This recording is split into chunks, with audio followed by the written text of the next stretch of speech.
across the UK, on DAB+, on YouTube, on your mobile, and on your side. This is Talk.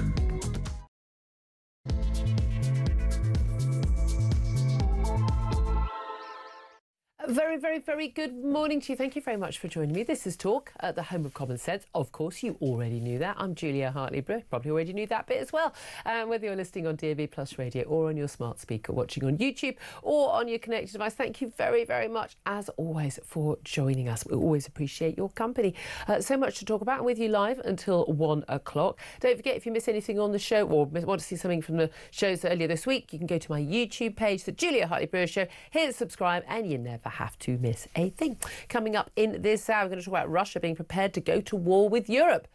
Rather worryingly, out of the blue, Vladimir Putin declared as he accused European leaders of trying to scupper his peace talks with the US. They're not peace talks, they're surrender talks, Putin. But the Russian president rejected the latest peace offer for a peace plan for Ukraine ahead of a meeting with Trump's envoys Witkoff and Kushner behind closed doors in Moscow. NATO foreign leaders are actually meeting in Brussels right now. Basically, if you hear that there's been a peace deal, it's the surrender of Ukraine and basically of Western Europe as well. So probably a good thing, randomly, unusually, to not want to hear good news on that front.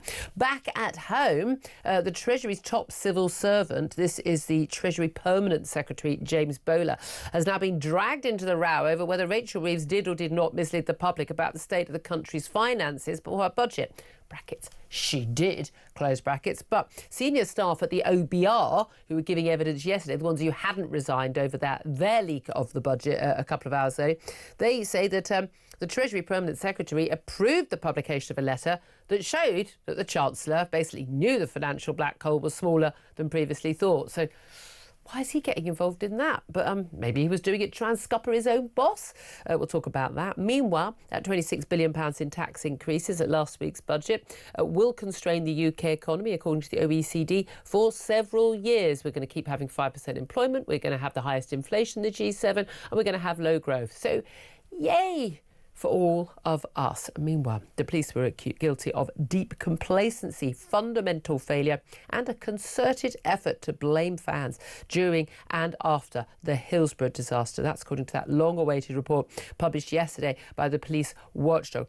The Independent Office for Police Conduct spent 13 years carrying out the largest ever independent investigation into alleged police misconduct and criminality into that 1989 football match tragedy, which left, of course, 97 people dead.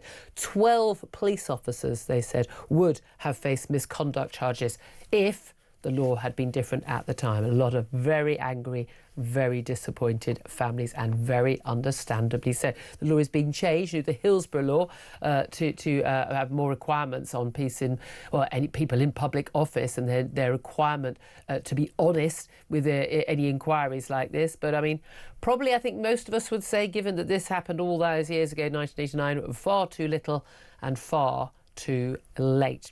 I want to hear your thoughts on any of the big stories that we're talking about, and there are a lot more than that. But in particular, a little bit worried about what Vladimir Putin's had to say, because although he said very clearly, he said Russia has no intention of going to war with European countries.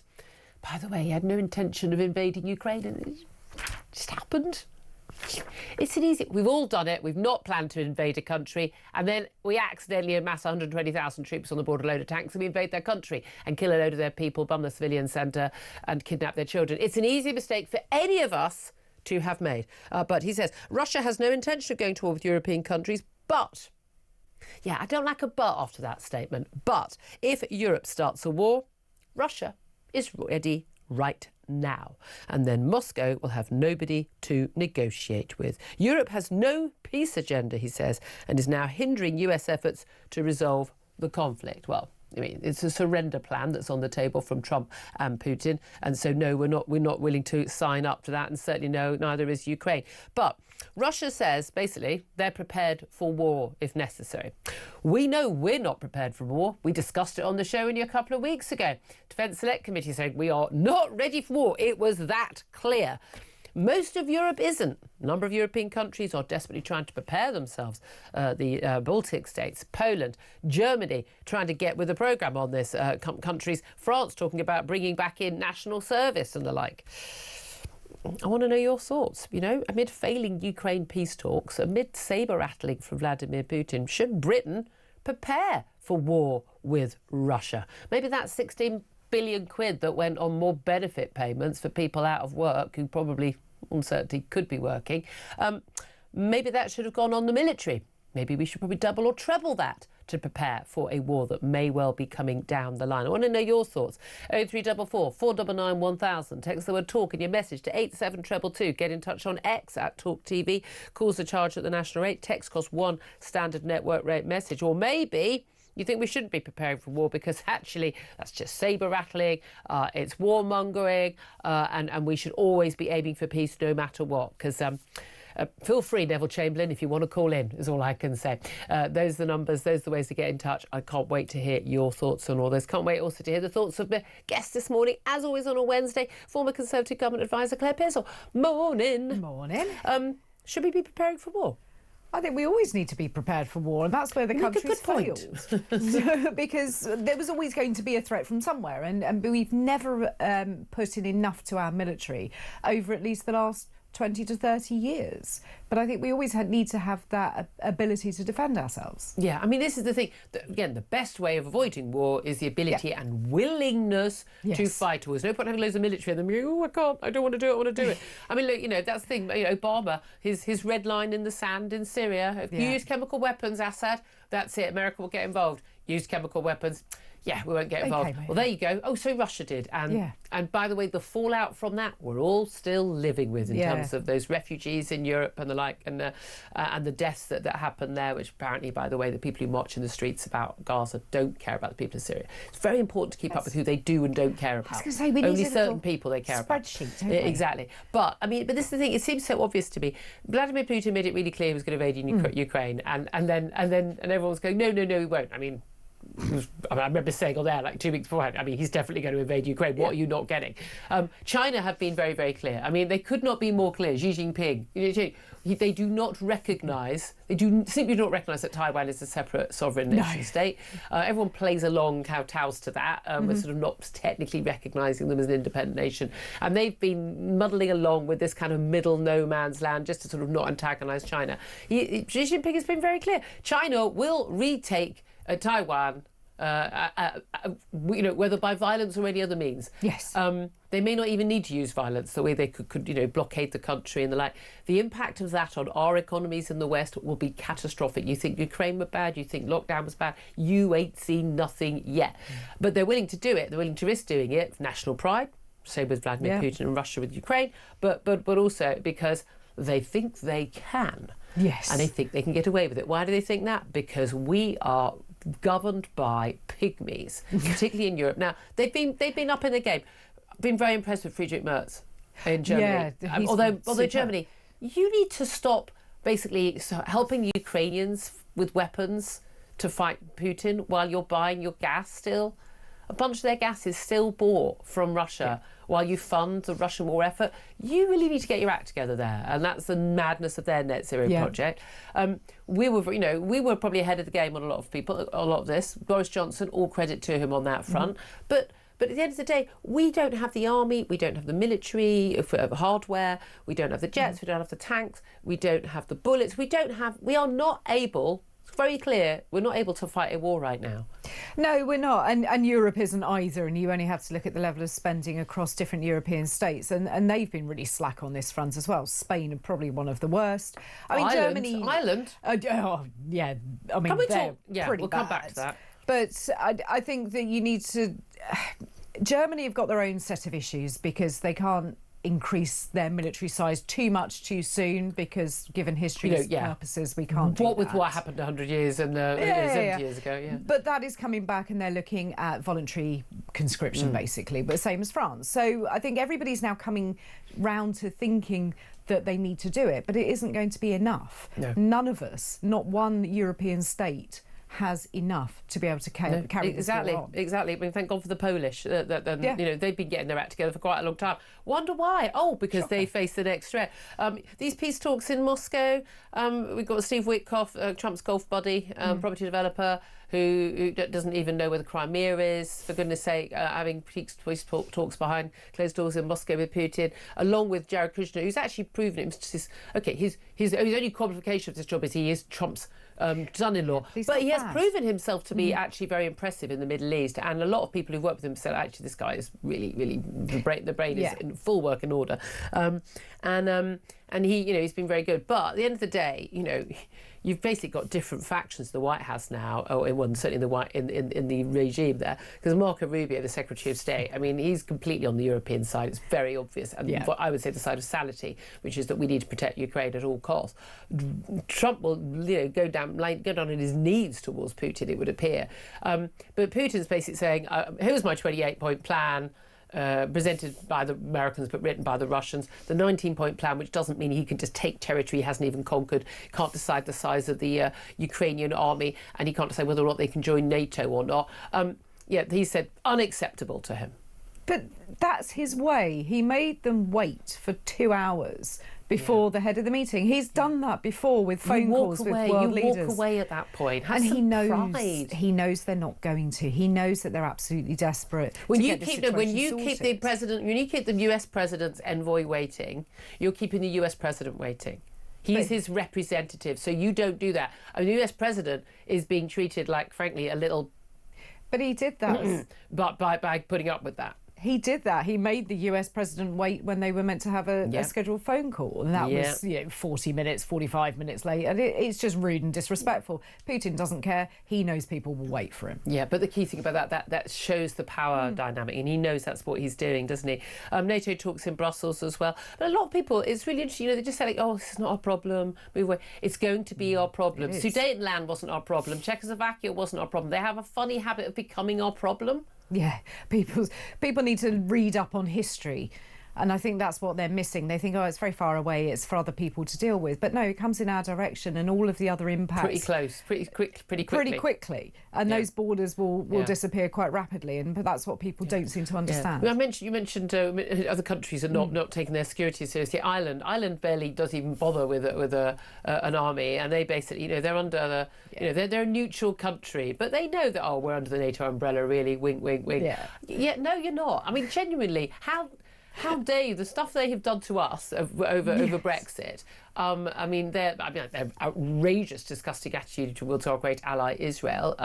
I mean, sorry, we should just simply say, by the way, in the event that bad things happen, not our problem. You need to contribute. I was with Trump 100% in 2016 when he said, you guys in Europe, you are not paying your way. 100%. Yeah. And it's quite obvious, and they've got absolutely no sort of way of dealing with it either. It's like not paying for your insurance policy, for your building insurance for your home, and then when you get flooded or your house gets on fire saying, oh, but could you pay it anyway? No. Yes. No, I won't, because you haven't been paying your premiums. That's the deal. We all pay the premium, and then there's money to pay out. We're all paying the premium. We're all paying the penalty, really, from last week's budget. Not least the Office of Budget Responsibility chair forced to go because of utter inadequate, incompetent, lanyard class incompetence. I mean, and failure. I mean, he had to go. It was only fair. And yet, bizarrely, Rachel Reeves is still in her job. Now the top Treasury civil servant, the permanent secretary, has been dragged into this sort of row. His name's James Bowler. He's sort of, you can just know everything right now about him, don't you? I'm guessing I can know what he studied at university and where he went and but he basically apparently gave permission for the Office of Budget Responsibility to put out that letter saying these are the facts, basically exposing the fact that Rachel Reeves had lied about the black hole back on the 4th of November and that early morning press conference ahead of the budget, sort of trying to set the scene for tax rises and breaching of the manifesto pledges. So he's being dragged into it. No one can quite why. We've also got, at the same time, we've got British businesses basing for the sharpest slowdown since COVID. They have, what a surprise, pulled back on hiring, pulled back on investment. The OECD, this is the Organisation for Economic Cooperation and Development, they predicted the UK economy will have have the highest inflation rate in the G7 this year. Unemployment's going to stay at 5%. I mean, it's very historically high for us for another couple more years. Our bills are still going to go up, food prices and the like, and we're going to have low growth. I mean, that budget for growth ain't looking too promising right now, is it? No, yeah. Merry Christmas, everybody. It's looking to be a good Wednesday with Julia and Claire. It's inevitable. Looking at what Labour governments do over time is that they borrow more, they spend more, they try and take it off people that they believe to have too much. Yeah. And I don't understand why the Treasury civil servant's been dragged into it. I think they're just looking to try and spread the blame as far and wide as they possibly can, when we all know that it was the Treasury and the political team that leaked all of this out in the first place. That's it. Either Rachel Reeves is in charge of the people who work for her, or she's not. Either way, she has to go. I'm still amazed she's in the job, but the general view is she is a human shield to the Prime Minister. Yeah, she is. I mean, how many top people can he lose before he goes? Before he looks incompetent. Yeah, indeed. Well, talking of incompetence, let me nicely to the next topic. David Lammy, the Justice Secretary, Calamity Lammy, he announced scaling down, but only somewhat, the leaked memo from last week about this plan to scrap jury trials for all but the most serious crimes. Half of all jury trials are to be scrapped under his plan to tackle record Crown Court backlogs. 7,500 cases. Defendants will lose the right to a jury trial and instead be heard by a magistrate, the magistrate court, or a judge sitting alone. Just 1.5% of all cases will actually end up being heard before a jury. It is this extraordinary attack on our fundamental democratic right, the one which only 5 years ago David Lammy, as Shadow Justice Secretary, was defending, fundamental to our democracy, the right to be judged by our peers. I think this is a real concern. Now, we're told this is about tackling the backlog. There's no real evidence this is the main reason or even a major reason at all why there is a backlog. No, and you speak to anybody in the legal profession and they say the backlog is absolutely nothing to do with juries. It is about the ability of courts to deal with the cases that they've got. Perhaps if they opened and read things more, sort of earlier in the day rather than at 10 o'clock in the morning to start, maybe at 11. There's a whole last minute, even like barristers being given a case the day before. They're living one long Oxbridge essay crisis lifestyle, aren't they? It's They are. They're doing everything in longhand as well. Yeah, I don't think they've ever heard of paper. Digital communications, which would make life a lot quicker. But it's nothing to do with juries. This is a lot to do with the resources. It's also a lot this is code for. It's a lot to do with your lot when you were in power. She's a Conservative. I know it wasn't your decision, but your lot basically underfunded courts for many years. I know we had to have austerity. I know we had to have cuts. It turns out you can't actually cut, the judicial system or prisons or police to the bone and not face the consequences. No, you're right. And we wanted to lock more people up, which we did, which led to a prison overcrowding crisis and then didn't build any. So there are a whole fundamental bunch of failures on our part too. But getting rid of jury trials is not going to solve any of that. No, it's very much tackling the wrong end of it. Now, ministers fear that also axing half of jury trials will worsen prison overcrowding. Well, it will, because judges on their own will pretty much look to convict the person in front of them. You only have to go off, I know this is purely anecdotal evidence, but the majority of judges who see those cases in magistrates' court will find that person guilty.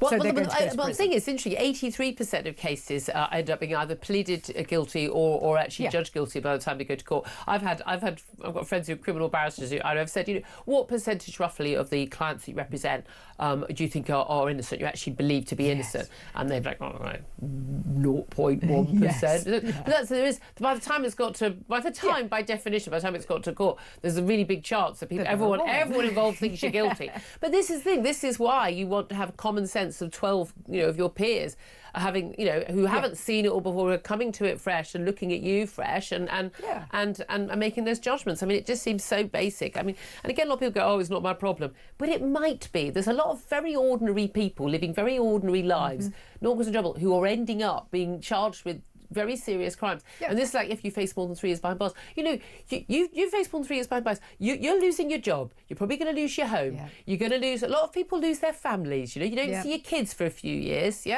don't think your marriage is surviving that.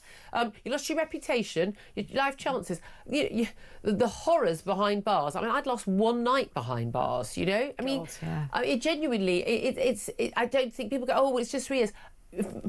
Most Just people, 3 years. yeah, exactly. Not that you'd serve that. You probably served 3 months under our system right now. This is a major change in your life, isn't it? And we need to know that the process by which we judge people guilty or innocent is the fairest it can be. That costs money and it takes time. I don't think it's beyond the wit of man for them to draft in a load of, I don't know whether it's retired judges or have a whole load of like just empty halls being used. And just have courts, for non-dangerous felons, people who are, for suspects who are turning up, and just having those, and just literally just go through those cases. And if we need to give lower sentences in return for earlier guilty pleas, then so be it. Yeah, because they're going to get out early anyway, so we may as well. Well, David Lammy will probably let them out early because he's got quite a history of that as well. He will or he will not know that they have been let out because, of course, we had the revelations of yet more people yesterday, just on the run. I'm utterly flabbergasted that people can be accidentally let out of prison. I find this really, really strange. The one place with a load of locks and keys and security. Yeah. And these people just seemingly are allowed to go. I mean, have there been cases of, for instance, like a prison visitor, like someone's gone in to visit someone in prison and they've not been allowed out, and they've said, they go, no, we're so confused with our paperwork, we're going to keep you in for another 2 years. I mean, it could happen that there may be people behind bars right now who's not even supposed to be there. They're not the person on the name tag on the door. Yeah, shame your name's John Smith. We think you're someone else. I mean, who knows? Let's talk about Nigel Farage. He apparently, it's claimed, told donors he expects Reform UK to do a deal with the Tories before the next election. Both parties have denied this. Nigel Farage come out very, very clearly. No, he said he wants to destroy the Tories, doesn't expect this will happen. But, I mean, let's be honest. Going back to 2010, that coalition government, no one said they would be any sort of deal with the Lib Dems, but everyone was wooing the Lib Dems as the party that would decide. I remember. I'm sorry. There will be a deal between Tories and Reform after the election if neither can form a majority. Full stop. Of course they will. I mean, and also, even the people who go, I hate Reform from the Tories, the people in the Tories who, the Reform who hate the Tories, those people are going to be going, I've got that, or I can have a Labour, Lib Dem, Green, Jezza Party coalition.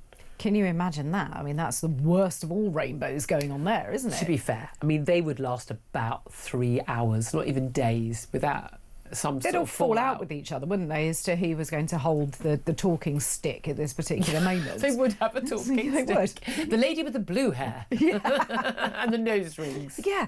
Do I think that Reform will do a deal with the Tories? No, I don't. I Give really me don't. a break. No, I don't. I mean, this is Reform who stated that all Tory MPs were useless rubbish, didn't deserve to be anywhere, and have taken them in now. The ex-Tory They've taken MPs. a lot of sort of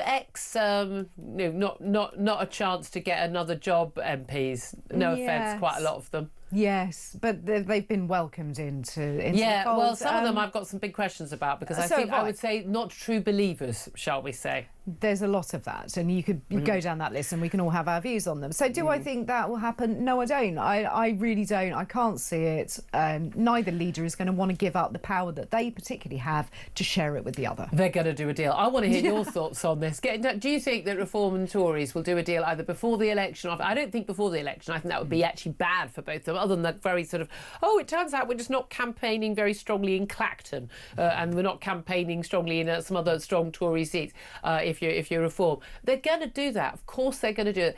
These unofficial deals kind of happen anyway.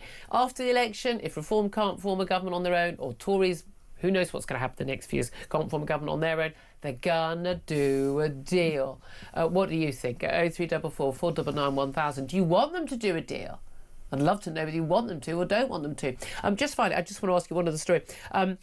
Girl Guides have announced, very much through gritted teeth, definitely not happy about this at all. The headline is trans girls will no longer be able to join the Girl Guides or Brownies. No, boys will no longer be allowed to join the Girl Guides or the Brownies. The clue being they're Girl Guides, not Boy Guides.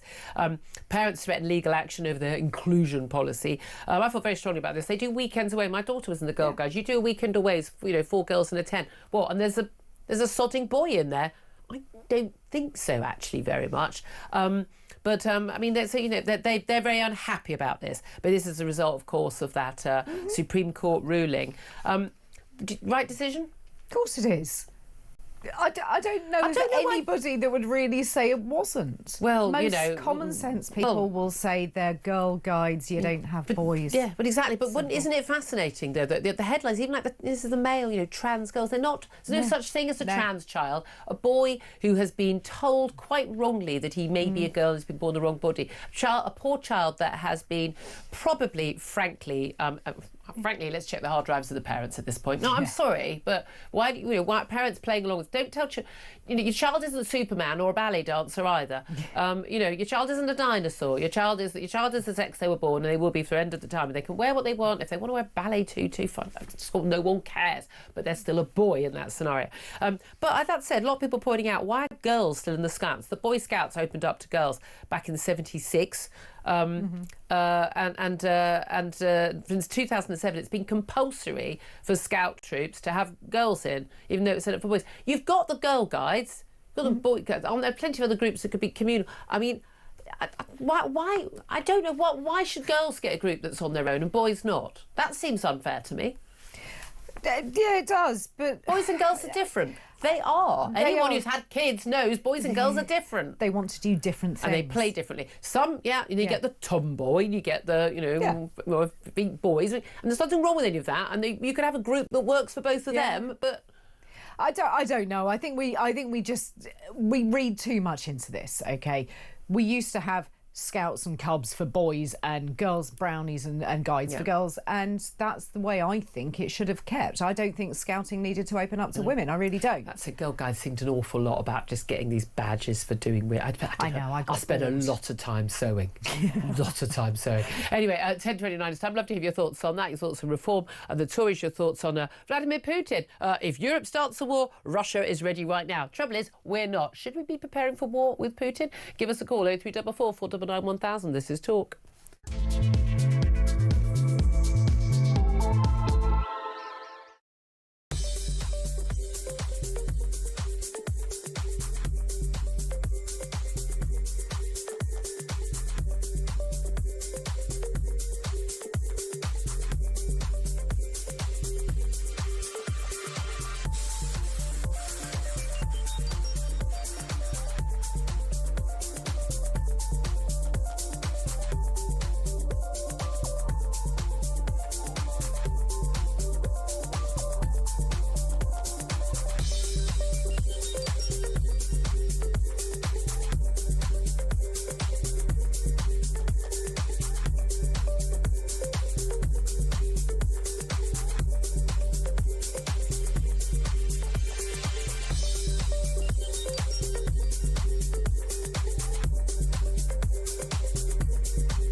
Big news coming this December. Our talkTV app is moving to the Talk app.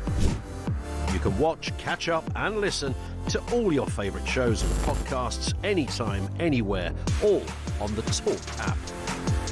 From Monday, 1st of December, the talkTV app will no longer exist, so don't miss out. So head over to your App Store or Google Play and search Talk now.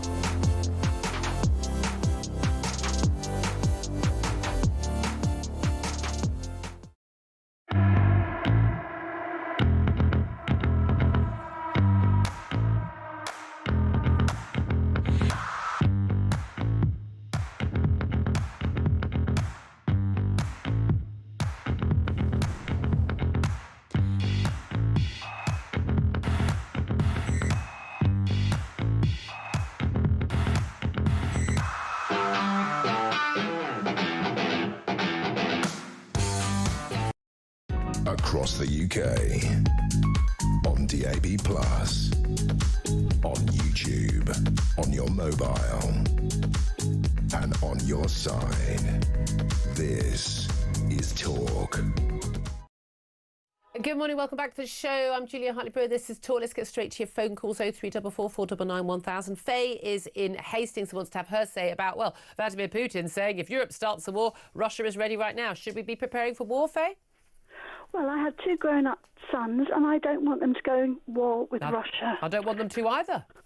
Well, you have a daughter. She'll be going in conscripted too if she's over 18. Yeah, so I don't want any of us to have to go to war, but that's not the question. My mother lost her brother, a 21-year-old, and her father during World War II. And where did it get us? A surveillance state, mandated vaccines. Not Faye. Where did it get us? Not ruled by the Nazis. That's where it got us. OK, Julia, it's fine. You carry on. But a digital ID is coming. Mandated vaccines, and you were almost agreeing with them at the time. Excuse me, Faye? No, Faye. Sorry, that's absolute nonsense. I wasn't almost agreeing. I stood out against mandated vaccines every single day from day one. Thank you very much. Well, then don't lie about me. The Ukrainian people, what do they want? They don't want conscription. They don't want their men checked when they walk down Ukrainian streets. Of course they don't. No one does during war. They don't want it. And they are forcibly detained. They're sent to the front line. Yes, and it's called war. Die. And we don't want this. No, Faye, that's not the question. But the question isn't, do we want war? The question is, should we be preparing for war? Because, like the Ukrainians, we may not get a choice. We may not get a choice, but the thing is, we need agreements. We had the Minsk agreements of 1 and 2, and they were reneged on by both sides. We need good negotiators, not Boris Johnson. Look at the mess, and certainly not Tony Blair. Those people just make a mess of the world. We want less. You think we can negotiate with Putin? I don't know a thing about Putin. All I know is that the war is bad. We are being drawn into something this country, do not want to be involved in. You ask anybody in the street, they don't want it. No, I don't. No one wants. The Ukrainians don't want to be in a war. No one wants to be in a war. The Russian people probably don't want to be in a war. They don't get a choice either. Sometimes you don't get a choice. We didn't want to be in World War II. Didn't want to be in World War I. Didn't want to be in the Falklands War. But sometimes you don't get a choice. We are drawn into wars because people make money for wars. They invest in both sides. There's some people make money from wars, but we're largely the main wars we get drawn into is because you have someone who attacks, and then you have to defend what's been attacked. So you're basically saying, I don't want my sons to go to war, I don't want my daughter to go to war, but we don't want to go to war at any cost. There will always be a cost. Like there are other countries that would concern me a lot more than Russia. But as far as I can see, this is a two-sided thing, and we need to do. I don't particularly like Trump, but he at least is trying to do something. He's trying to surrender Ukraine to Russia. That's not trying, is it? For instance, the Donbas agreement should have allowed the Russian people to speak Russia in Donbas, but the Ukrainians loads of people spoke Russian. Sorry, I'm sorry. Russian. They do actually openly speak Russian. I hate to tell you, Zelensky speaks Russian as well. I mean, Faye, you've got to stop reading Kremlin talking points on social media, and also, and not accusing me of things that I haven't done. By the way, Faye, I mean, I couldn't disagree with you more. But again, this is the thing. People say we want war. No one sane wants more. Sometimes you have to prepare for it, though. Faye, thank you very much, dear. Well, that got my blood going. Tarquin's in London. Tarquin's speaking quite a lot at the moment. Tarquin wants to talk about whether or not there will or there will not be a Tory reform deal. What do you want to say, Tarquin?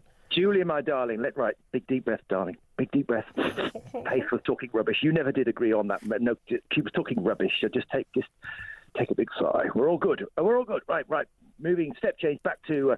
I'm concerned, Julia. What's your view on this? I'm concerned, and I think you inferred this earlier on. I hope that the longer that Nigel et al. Ingest these failed Tories like Nadine, etc., into the I could probably see 10,000 reform votes hemorrhaging out. Each one that goes in, there goes 10,000 votes that's now going over to the other government in waiting, which is Ben Habib, and I know hushed tones, Rupert Lowe. Rupert Lowe is hugely popular. Look at the statistics on Twitter. He's really big on social media. That doesn't translate into actual votes. I'm sorry. He talks a lot of sense on a lot of things, you know, but... Well, but don't argue. The point is this, that whether that be the case or not, people are going to start leaving the Reform's potential voter base if they think that all it is Tory light or Tory vote. They think they were so vociferous last year over getting rid. If they're seemingly sort of seeping back into the to the cracks, I just think Nigel should actually say not only no more, no further, but actually say, listen, Nadine, thank you, we appreciate your support, my love, we really do, but the optics on you look awful. I agree. I absolutely agree on that front, but I think what happens before an election, what happens after, depending on the actual outline of the vote, is going to be very different. I'm going to have to leave it there. I'm already way over time. I always am. 10:37 is the time. Thanks to Tarquin. Thanks to Faye. Up next, Trevor Kavanagh. What does he make of all of these stories? This is Talk, the home of common sense.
Across the UK, on DAB+, on YouTube, on your mobile, and on your side. This is Talk. Good morning, welcome back to the show. This is Talk, the home of common sense. 10:40 is the time. Trevor Kavanagh joins us right now. He's former political editor of The Sun. Good morning to you. Hi there, how are you? Very well indeed. Thank you so much for joining us. I must ask you, just first of all, the conversation we just had with my caller Faye, and apologies for keeping you waiting there, about whether or not there will or will not be a deal between Nigel Farage and the Tories, whoever's leading the Tories at that time, between Reform UK and the Tories before the next election or possibly after. You and I have both been around a long time. If there's a chance for there to be actual power, if they won't do a deal before, they'll do a deal after, won't they? Well, I hope they will, for two very good reasons. First of all, it may well be that in the end Nigel Farage wins an outright majority, but it won't be very big, and he faces huge opposition at all levels of government and in the civil service. They will be out to sabotage him. Secondly, he has no representation in the House of Lords, the subject of a big row he's had with the Prime Minister. So the merger, I think the Tories aren't going to win the next election, no matter how well Kemi is now performing, and I think she is. Not enough to change the way the world is looking at the Conservative Party after 14 years in power. So the mechanisms for a deal may be various. In other words, they might not have an outright coalition. They might have an alliance. They might have an agreement not to fight one another. But it has to happen because otherwise we're stuck with this government. Yeah, well, again, back in 2010, the Tories, the Lib Dems and Labour weren't all talking about going into a coalition. They didn't expect there would have to be one. The moment there had to be one, and as we recall, the numbers only added up for one coalition option, which was the Tories and the Lib Dems. They went straight into those talks. Who are we kidding? It would be fascinating to see. Come that election, was Rachel Reeves still going to be Chancellor? I don't think she's going to be Chancellor by the time we get to the next election.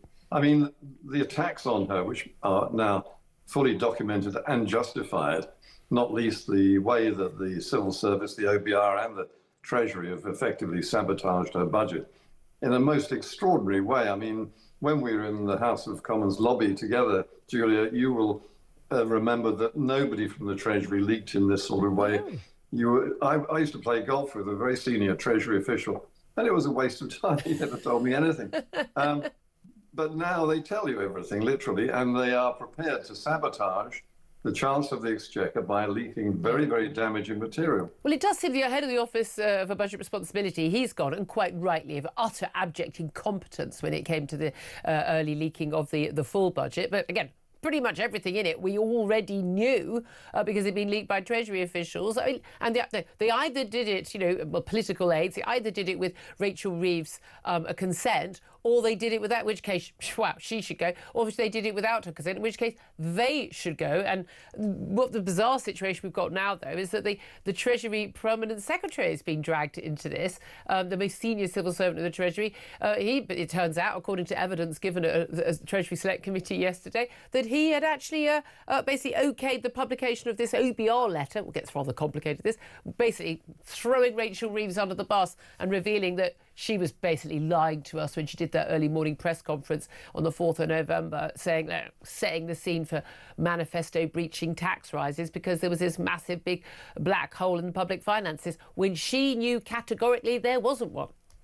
No, and we keep using words like unbelievable, unprecedented, extraordinary, and yet this is now the way of the world in British politics. The civil service has a life and a sort of momentum of its own. Yeah. It does its own thing, particularly the Home Office, which is famous for it, but almost every other department too, leading right up to the very top. After all, the Prime Minister is the First Lord of the Treasury.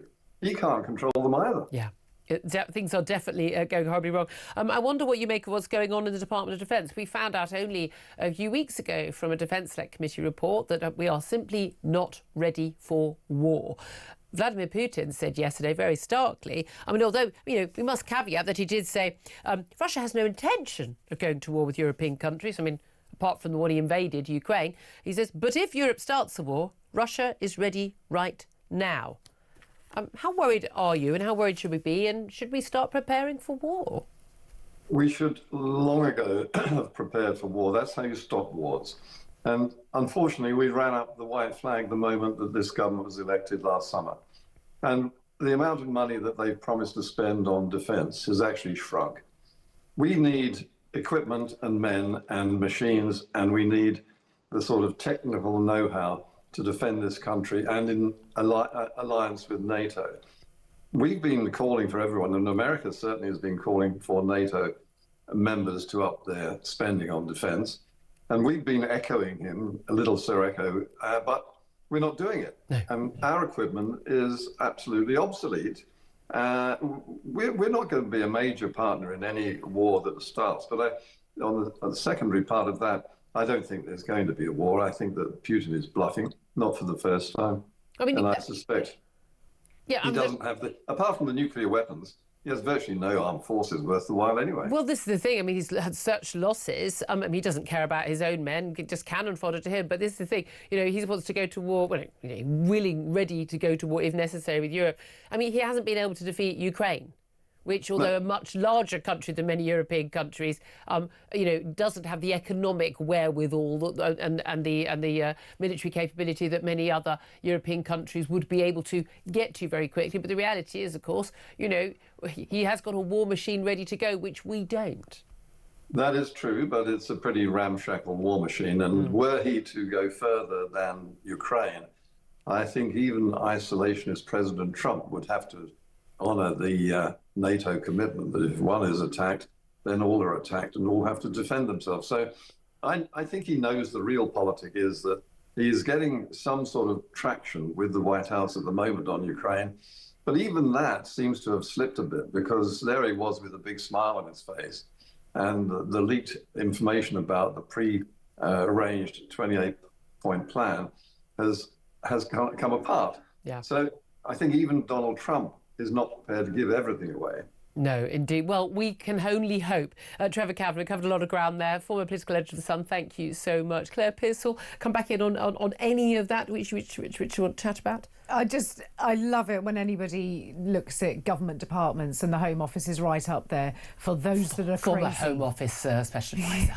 And it is true. It is true. You are fighting against the individuals in those departments. They will always have their own agenda, and trying to push that through is often a thankless task. They still don't understand their public servants. No, they don't. Servants, No. not the masters, the servants. 10:47 is the time. Up next, going to be talking to Mike Neville, who is a former Met Police Detective Chief Inspector, about that report into Hillsborough, which revealed that there were 12 police officers who could have, would have faced misconduct charges against them, but they simply can't because of the law in place at the time. But what else did we learn from that latest long-awaited Hillsborough report?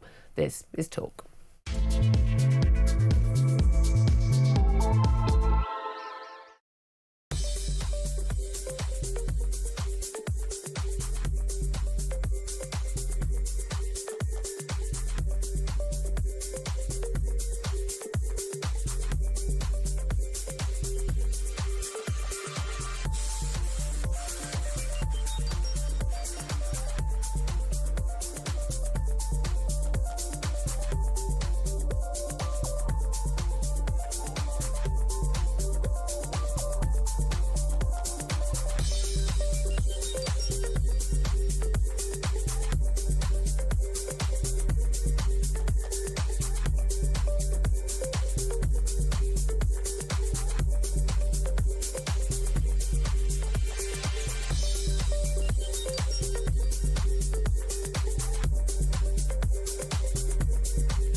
Big news coming this December. Our talkTV app is moving to the Talk app. You can watch, catch up and listen to all your favourite shows and podcasts anytime, anywhere, all on the Talk app. From Monday, 1st of December, the talkTV app will no longer exist, so don't miss out. So head over to your App Store or Google Play and search Talk now.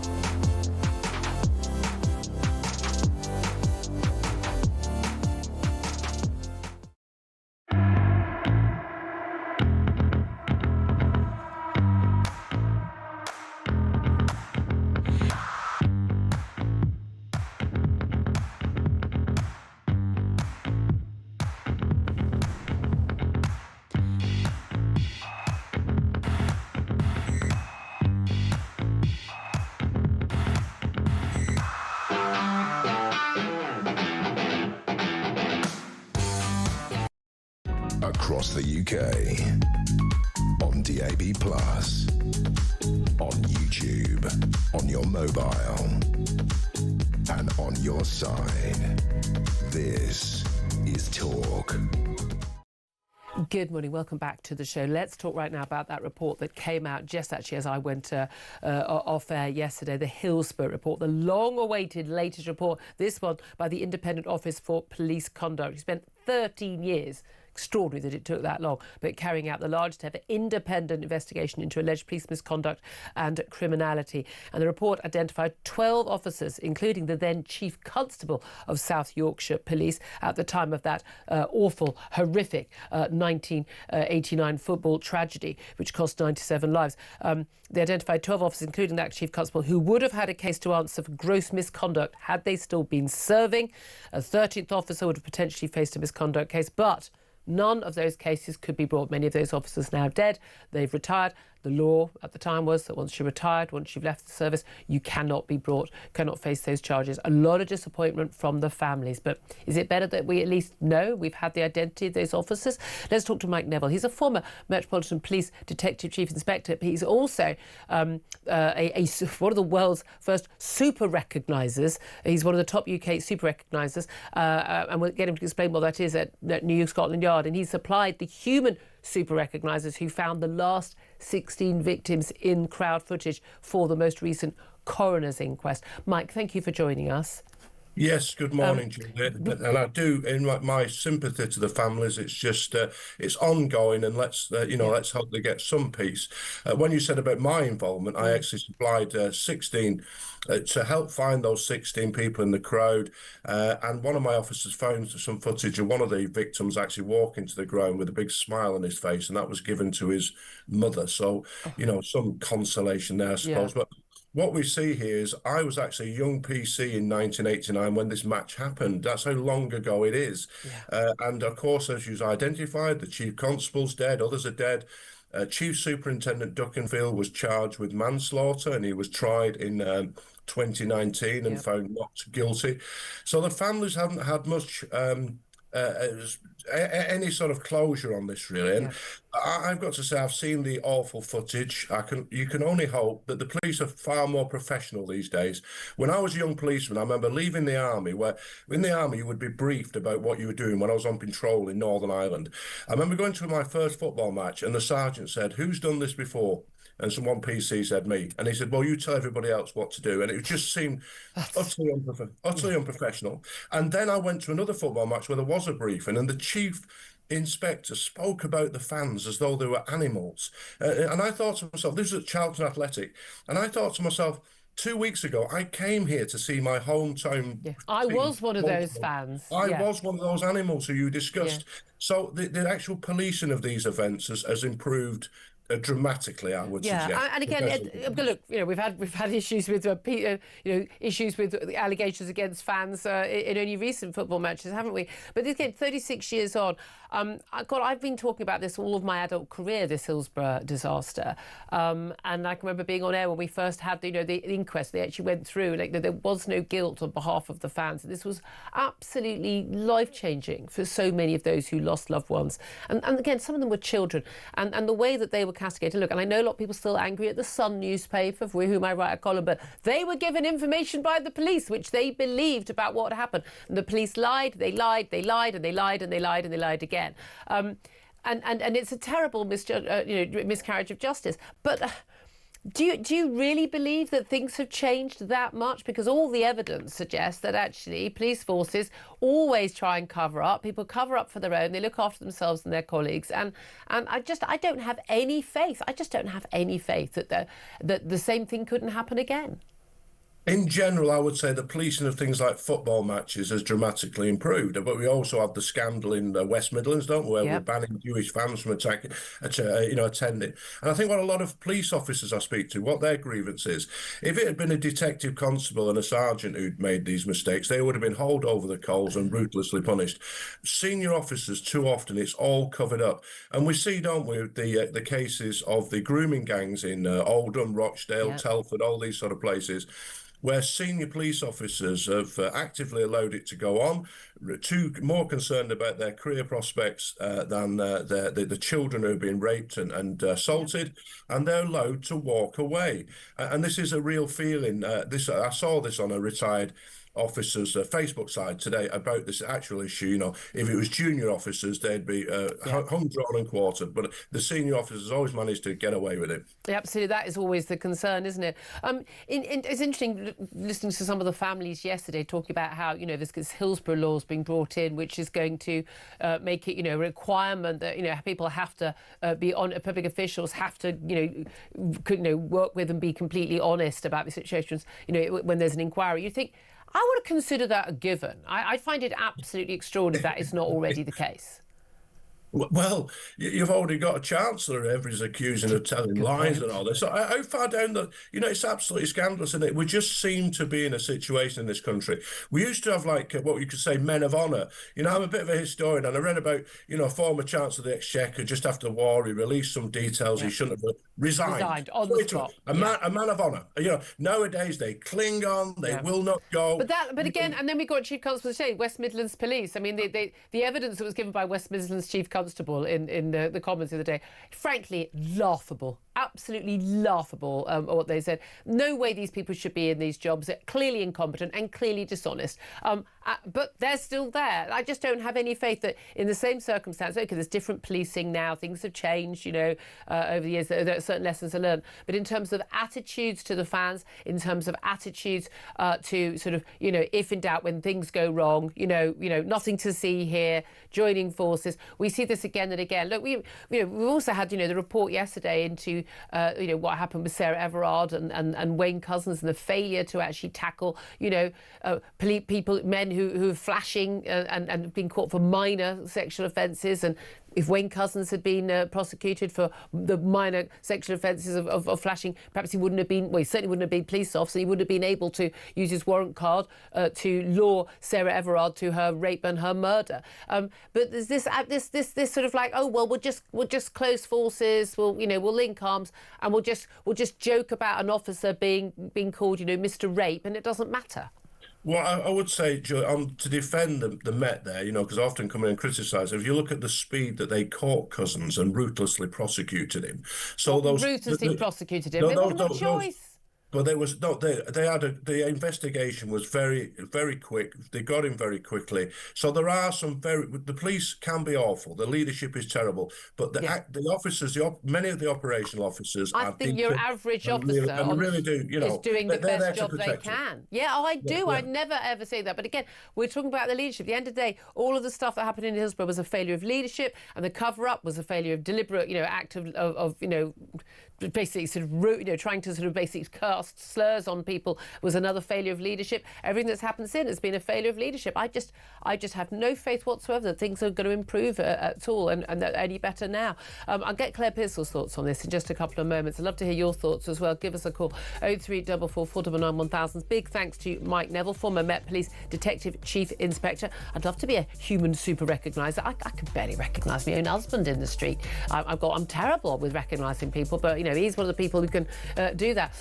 If you are, get in touch as well. I'd love to hear your thoughts on whether or not we should prepare for war with Putin. He says he's ready for war with us, and every other topic we're talking about today, because there are an awful lot going around.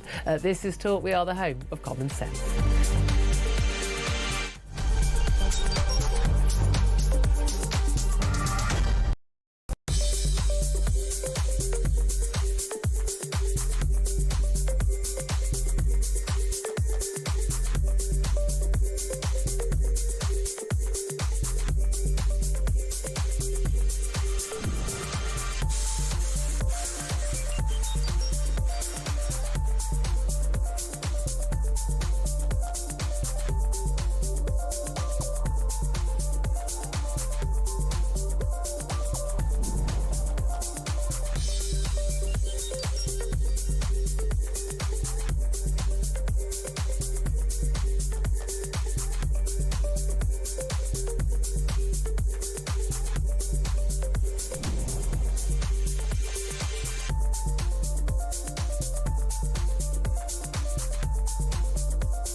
across the UK, on DAB+, on YouTube, on your mobile, and on your side.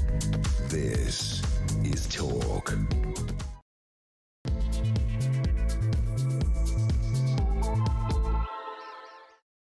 Good morning, welcome back to the show. It's fast approaching 3 minutes past 11. This is Talk, the home of common sense, with me, Julia Hartley-Brewer. Thank you, as always, for your company, whether you're listening on DAB+ radio or on your smart speaker, watching on YouTube or your connected device. Always so lovely to have you with us.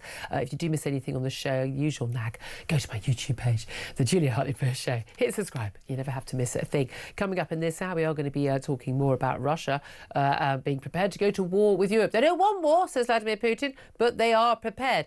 But we know that we're not prepared. We know this because the Defence Select Committee issued a report pointing out that we're not prepared, and everyone who knows anything about the military knows we are not prepared. So should we be preparing, given that we are not looking like any road to success in terms of peace talks between Russia and Ukraine, largely because Donald Trump is basically taking Putin's line, the idea that he should be able to have territory he hasn't even conquered, and we should basically make it impossible for Ukraine to defend itself against more encroachments in the future by not allowing them to join NATO. What do we expect? But I'd love to hear your thoughts on that. We'll talk about the latest on where we are with the budget, the impact of the budget on, well, according to international bodies, our higher bills, our sky-high inflation, and, of course, our sky-high unemployment as well. Oh, yeah, anything that's not sky-high is growth. That's going to trundle along at a very low rate. But well done, everybody. Thank you to everyone there at both the Treasury and indeed the Office of Budget Responsibility. Because we're also going to talk about that final announcement we got yesterday late morning from the Justice Secretary David Lammy about what the plan is in terms of jury trials.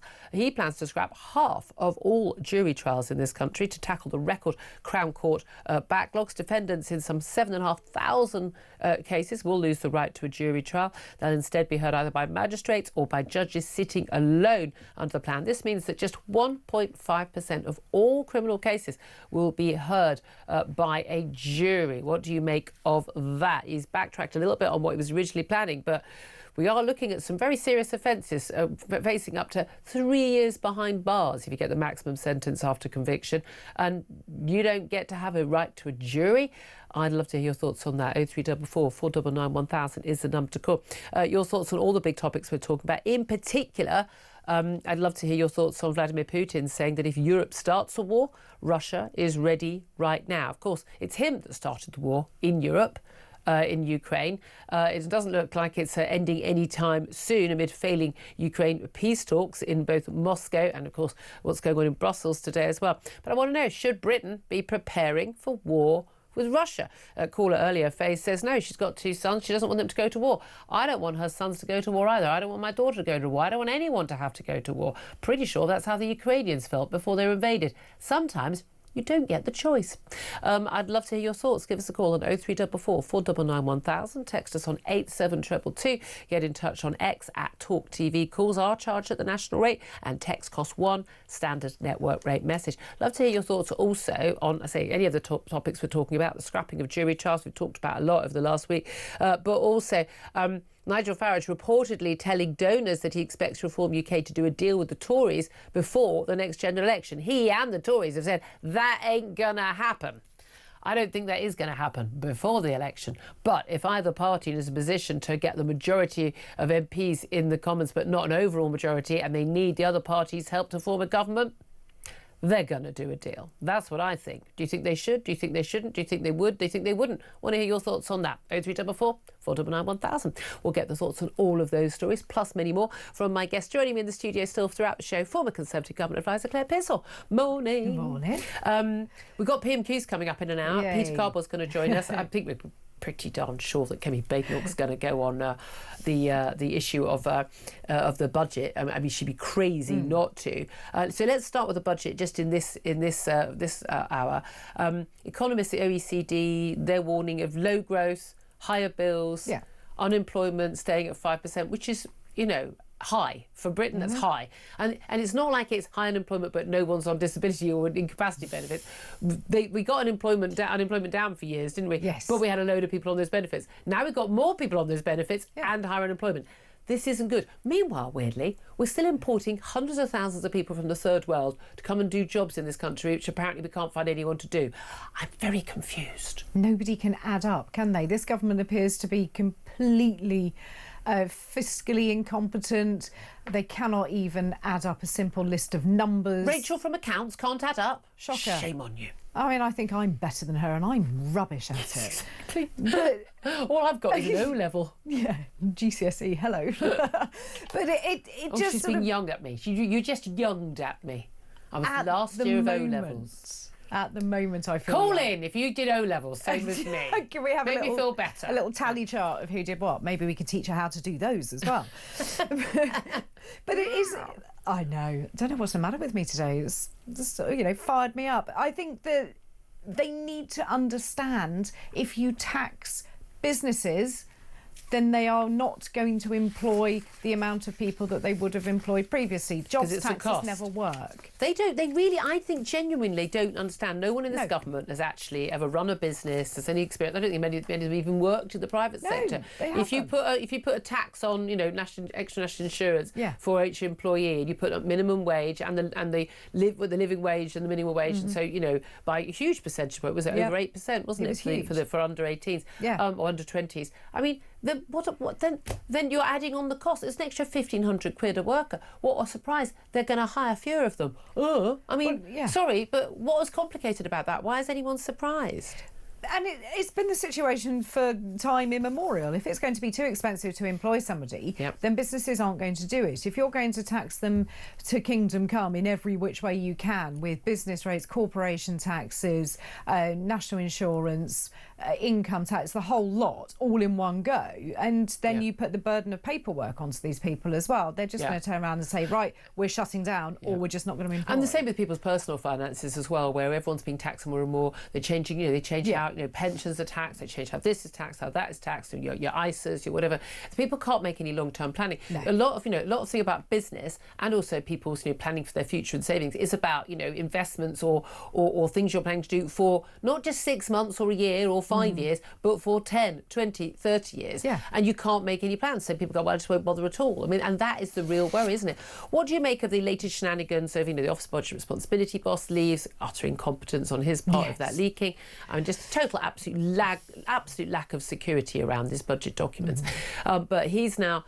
he's gone, but two of his aides basically threw the Treasury Permanent Secretary under the bus, saying, well, he approved this OPR report that exposed Rachel Reeves for having basically lied when she told the public that we were all going to have to, give up on this manifesto commitments and raise taxes. I mean, the plot gets thicker. I'm trying desperately not to cough. Sorry. That's all right. Yes, it does. I mean, it keeps on giving this particular report, doesn't it? So you've got the head of the OBR that's gone, and rightly so. They've got an IT system which is so basic, it is unbelievable. I've got an IT working husband who literally went, are you kidding me? Yes. Did he say WordPress? No one uses that.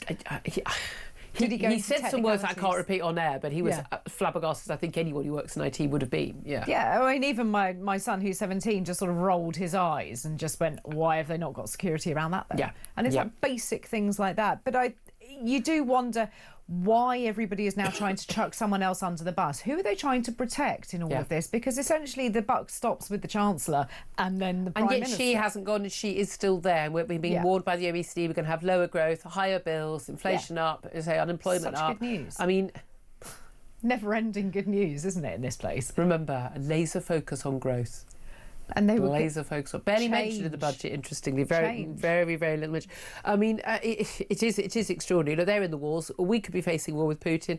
Vladimir Putin has said, and I do think this quote, I mean, he chose to just sort of come out and make this quote, Russia has no intention of going to war with European countries. I mean, that's like your husband saying, I have no intention of having an affair. Yeah. Why are you saying that? Why did that come up? I just asked you what you wanted for dinner. You know what I mean? Russia has no intention of going to war with European countries, but if Europe starts a war, that escalated quickly. Russia is ready right now, and then Moscow will have nobody to negotiate with. Europe, he says, has no peace agenda and is now hindering US efforts to resolve the conflict. Now, this is after the latest round of talks we've had in Moscow. Steve Witkoff, the President Trump's envoy, and golf buddy and his son-in-law Jared Kushner, who's rather saner and more sensible. They've been in these talks with Vladimir Putin. Nothing's come out of it. Basically, there's a 19-point plan from the Europeans. There's a 28-point plan from Russia and the Americans, and they ain't going to meet in the middle because the Russians basically want to have all the territory they've conquered, plus a whopping great tract of territory more, which they haven't conquered.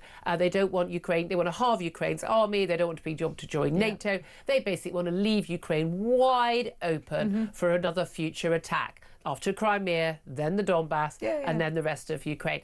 And no way the Europeans can agree to that. No way the Ukrainians can agree to that. But now this is quite a lot of sabre rattling. We're ready for war. We know that we're not ready for war because the Defence Select Committee did a report on that the other day, and everyone agrees we're not ready for war. So what happens next? It's difficult to see that we're going to get anything positive out of the talks. Obviously they fell apart with Putin, but Jared Kushner and Steve Witkoff are now going to speak to Zelensky and have a nice chat with him, which will be a much more positive experience, I'm sure, all round. But I don't think that we are going to get any further forward. No. There is just nothing that anybody will put in front of Putin that he will agree to. He wants Ukraine, I think, as a whole, not just the Donbass. He'll never settle with it. And then he'll move on. And Europe is looking at his target.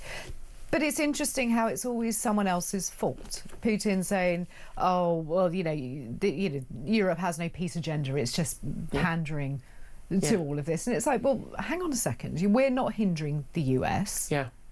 You're the one who's hindering the rest of us by not agreeing to absolutely anything that's put forward. It is incredibly frustrating that Donald Trump just doesn't put his foot down. We know that we could... I mean, we talked to lots of guests and experts on this subject, and we'll talk to another guest in only about 20 minutes' time about this. But it is just extraordinary.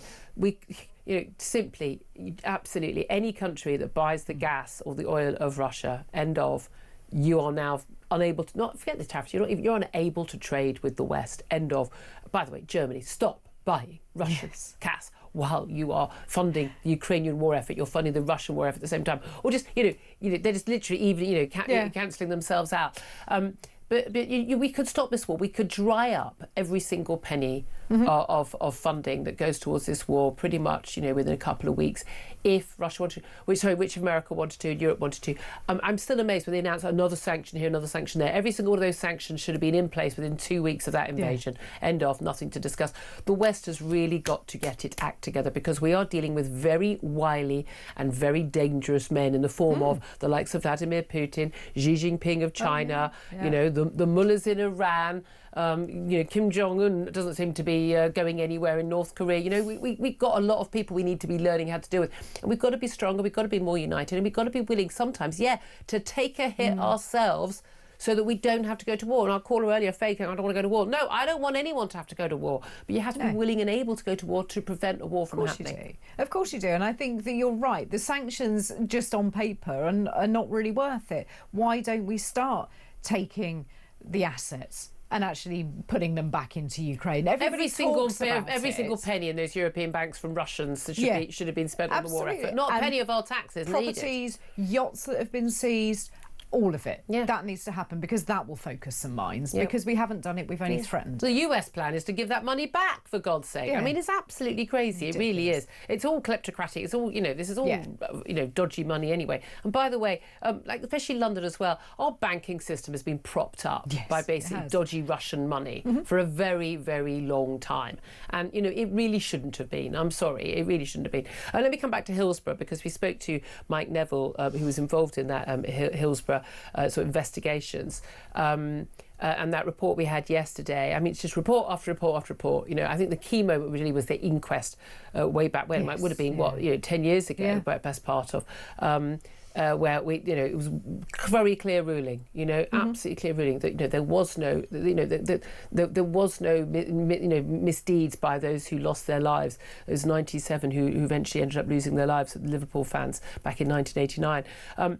but the news that there are 12 police officers who would have faced gross misconduct charges, but because they're either dead, obviously can't face them, but because they're retired now, and the rules are that, you know, at the time, if you retired, so this is what used to happen, you get accused of something, you take retirement, you keep your pension, you go away quietly, nothing, you know, nothing to see here. But this is like, well, no, it doesn't matter how many years later. If you did something wrong and you smeared people and you did stuff that cost people's lives, then, and you didn't try and save lives, you should face misconduct charges.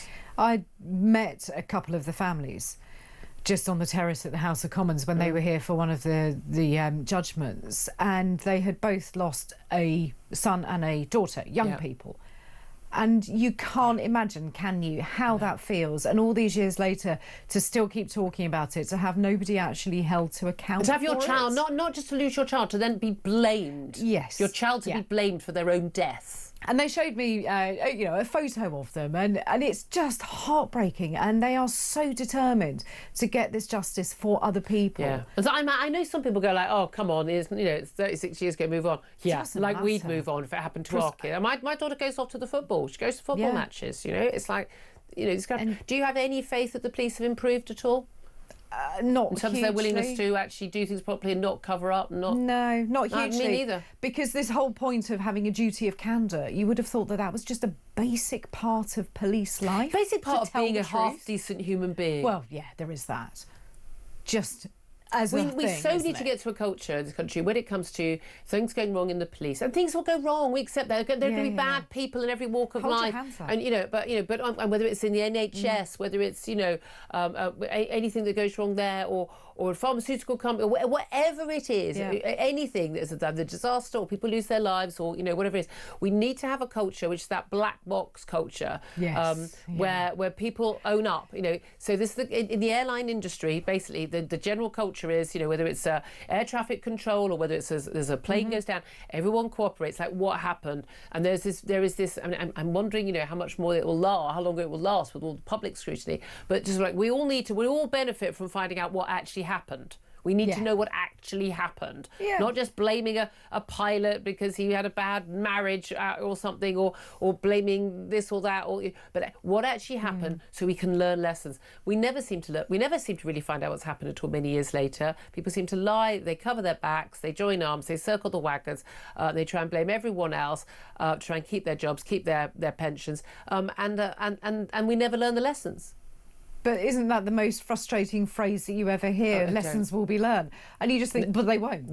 Because they never have been. They never have. And absolutely. This, 1989, this happened, and here we are in 2025, at the end of 2025, still no further. Exactly. What do you make of the latest battles between Wes Streeting and doctors? Is pretty much every doctor, certainly anyone represented by the Medical Association, got battles with the resident, previously junior doctors over this strike call just before Christmas. That said, earlier this month, didn't we? We had those strikes, and 95% of planned surgeries and appointments did go ahead. So a lot of doctors are not taking part in these strikes, and also they kind of learnt how to sort of work around it.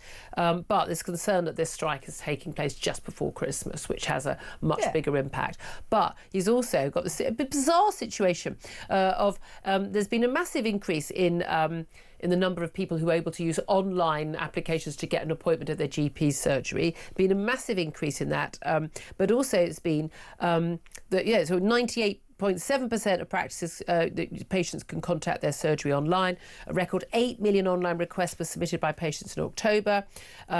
So it's now more people are contacting by online than on the phone. We've actually seen an increase to 75%, still not enough, of satisfaction of people with access to their GP. It's gone up about 50 percentage points in just a year. So this is working and people are happy about it. They don't do that 8 a.m. scramble to try and get an appointment in the same they used to do. But the BMA aren't happy about that. They think that this isn't a good thing. And he's saying they're standing in the way of progress. It's amazing to hear a Labour Secretary of State come out with something against a unionised... and the public, and in the NHS, the deified NHS workers. Exactly. And I think he's absolutely spot on. I think they are holding it back. I think they are stopping progress. There is a lot more that needs to be done with the online access. am a great fan of anything that can be done online. Unfortunately, my doctor's surgery tends to shut it, 40 minutes after it's open because they're too busy. They're too busy, and of course they're too busy because no one's been able to get an appointment. Exactly. For ages. My surgery's been pretty good on most things. The main thing is they ask all these questions. You're like, oh my God, please don't. Can I just? I've already told you in the first box what I need. For the love of God. Losing the will here. Yeah, exactly. I mean, some of these things, but yeah, mostly I think it definitely works better, and certainly better than the whole 8 o'clock thing. Oh, I'm always amazed though when I get told, oh, sorry, you can have an appointment in 2 weeks' time. No, I need an appointment today. Otherwise, I wouldn't be bothering you. Yeah, I'm not planning for the future here. No, I wouldn't be bothering you. 24 to 48 hours. I'll wait on the line. But I'm just that person. A lot of people don't do that, but they should. What do you make of these weight loss jabs? Apparently, they can cut the number of sick days people take in half. Because a study of 700 NHS patients using jabs like Wegovy and showed a significant boost to productivity, reduced pressure on the health service, and their time off sick had halved from 2.5 days a month to just over 1 day per month. I'm just flabbergasted. There are people who take 2.5 days off a month off sick. Genuinely, I worked here for my first 7 years, I didn't have a single day off sick. And I was doing a 5-day working week, getting up at silly o'clock in the morning. I didn't take a single day off sick. What is wrong with all these people? Why are you off? Why are you off for 2.5 days a month? I don't know. What is it they're getting at this point? Because I'd have to be sort of on my deathbed. But you basically got your max 23, 24 working days in a month, right? And you're taking you've got 1 in 10 days you're off sick. I don't understand. Seriously, have you heard of paracetamol, people? There is nothing that serious. When I broke my pelvis, I still managed to work from home, and that was really painful. But lots of people have but if someone's got a job where they can't work from home, that's different. Yeah, but I you still pull your managed back and to you're a do builder. it. You're not much sodding use working from home, are you? But I could have realistically taken that time off, but I didn't. Yeah. Why would you? Because if you can still do something, you would work. do it. Yeah, it is weird, isn't it? Let's also just talk just finally about scrapping all jewellery trials. We're going to be talking about that more in the next half hour. Do you think, you've worked in Parliament a long time, you've been around these people, do you think they're going to be able to stop David Lammy scrapping jury trials for basically everyone but like 1.5% of crimes, the most serious crimes? Because there's no mandate for this in the manifesto. It does appear the entire judiciary, the entire legal world is opposed to this. A lot of MPs are opposed to this. Will the Lords be able to stop it? I think so. I think there is so much wrong with what David Lammy is proposing that I can't see it getting through the House of Commons at all. I thought we were just going to end with there's so much wrong with David Lammy. I should have just ended it there, really, shouldn't I? Full stop. There we are. Discuss. You think they can stop it? I do think and I think they will. And let's face it, they do U-turn when things get difficult. Well, of course they do. A little bit of negative press and they tend to come right back. This is true. 11:25 is time. Love to hear your thoughts on all of this. Love to know what you make about whether or not we should be preparing for war with Russia, whether we like it or not, whether or not you think that actually the war between the Tories and Reform UK will end in the event of a general election, either before or after, with some sort of pact. The scrapping of jury trials, what the hell is going on with our economy? You name it. I want to hear your thoughts on it. Give us a call. 0344 499 1000. This is Talk.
Big news coming this December. Our talkTV app is moving to the Talk app.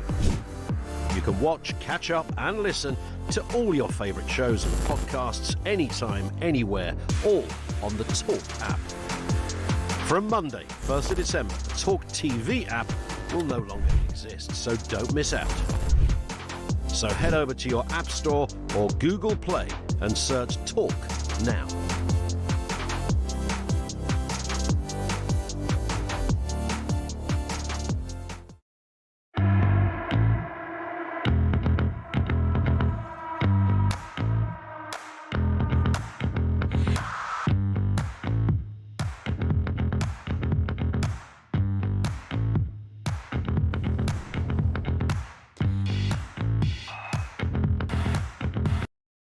Across the UK, on DAB+, on YouTube, on your mobile, and on your side.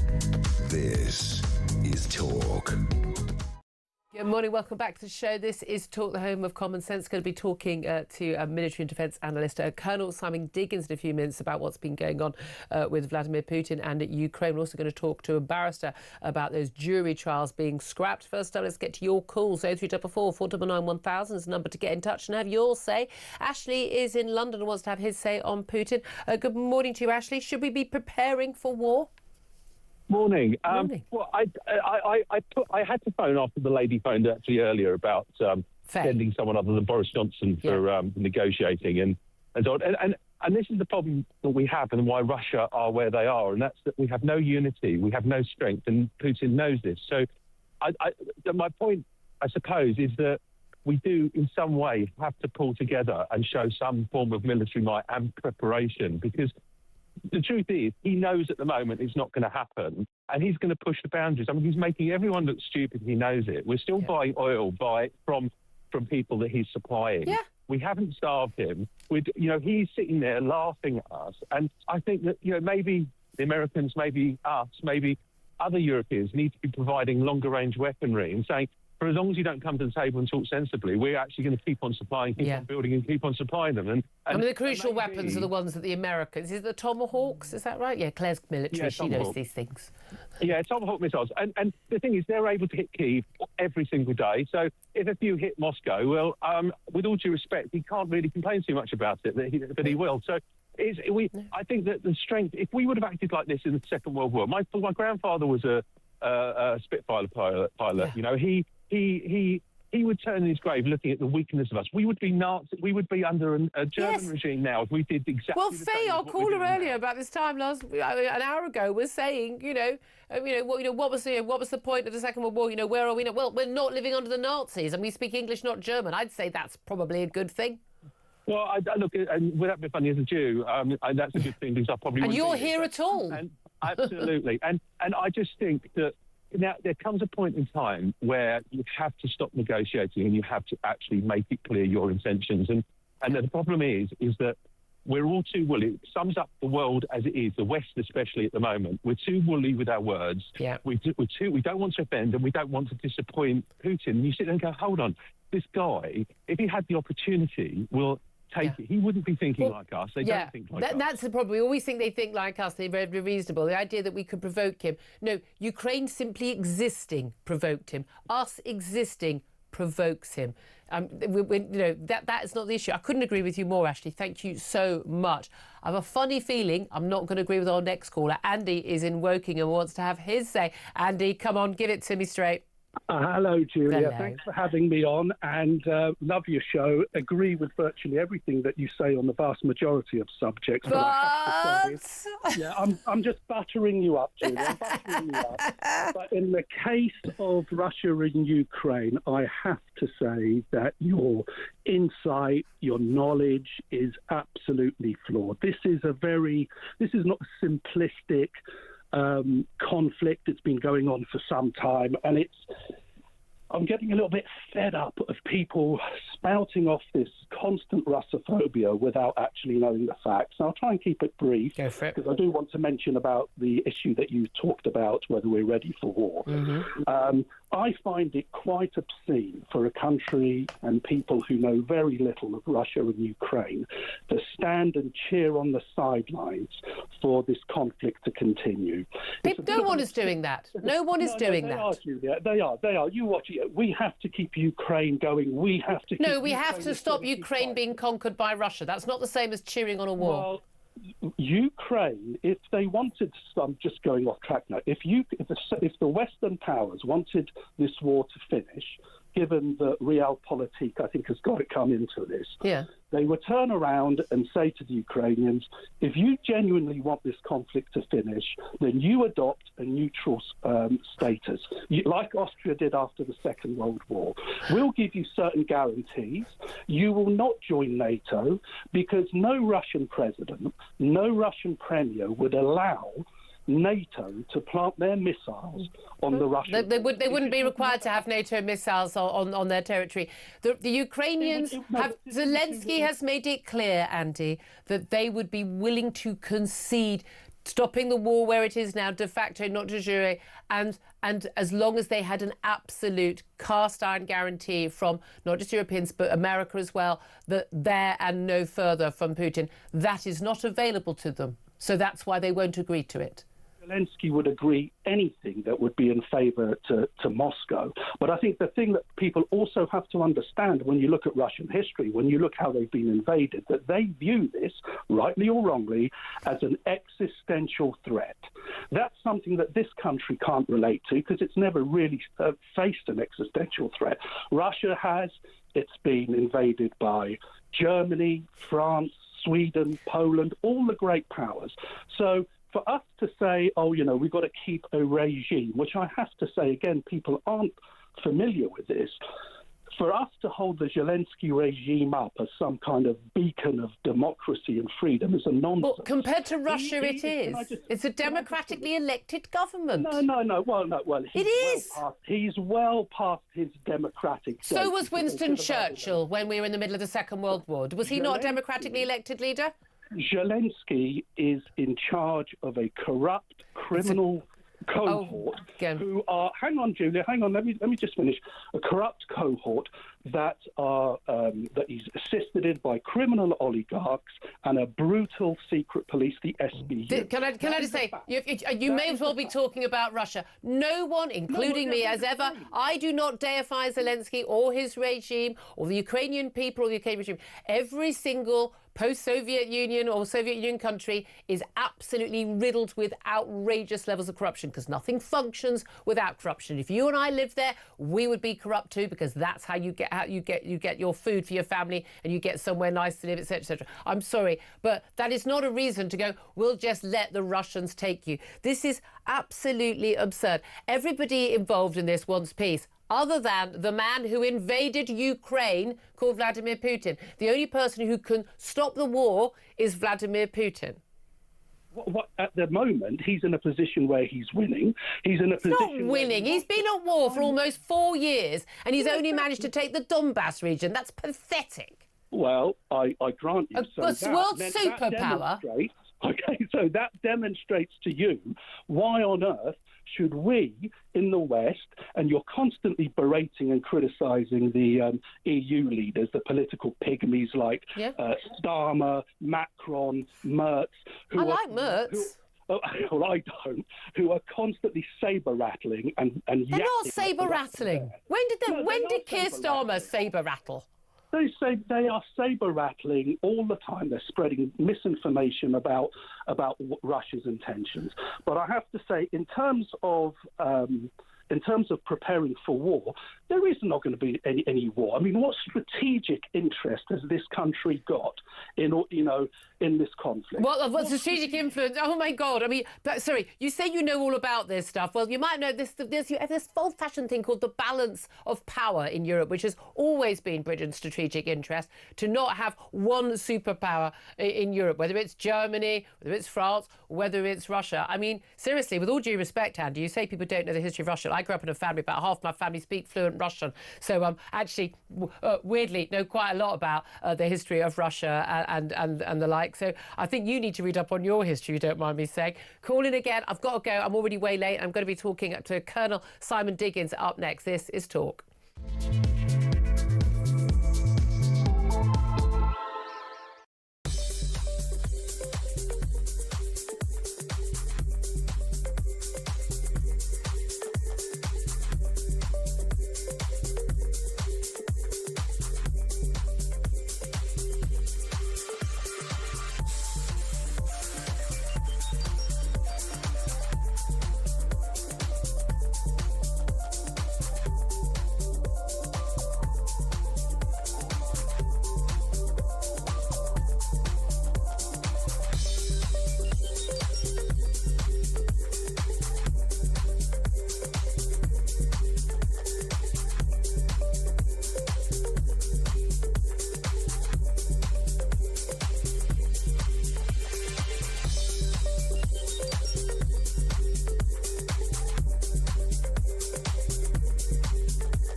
Across the UK, on DAB+, on YouTube, on your mobile, and on your side. This is Talk.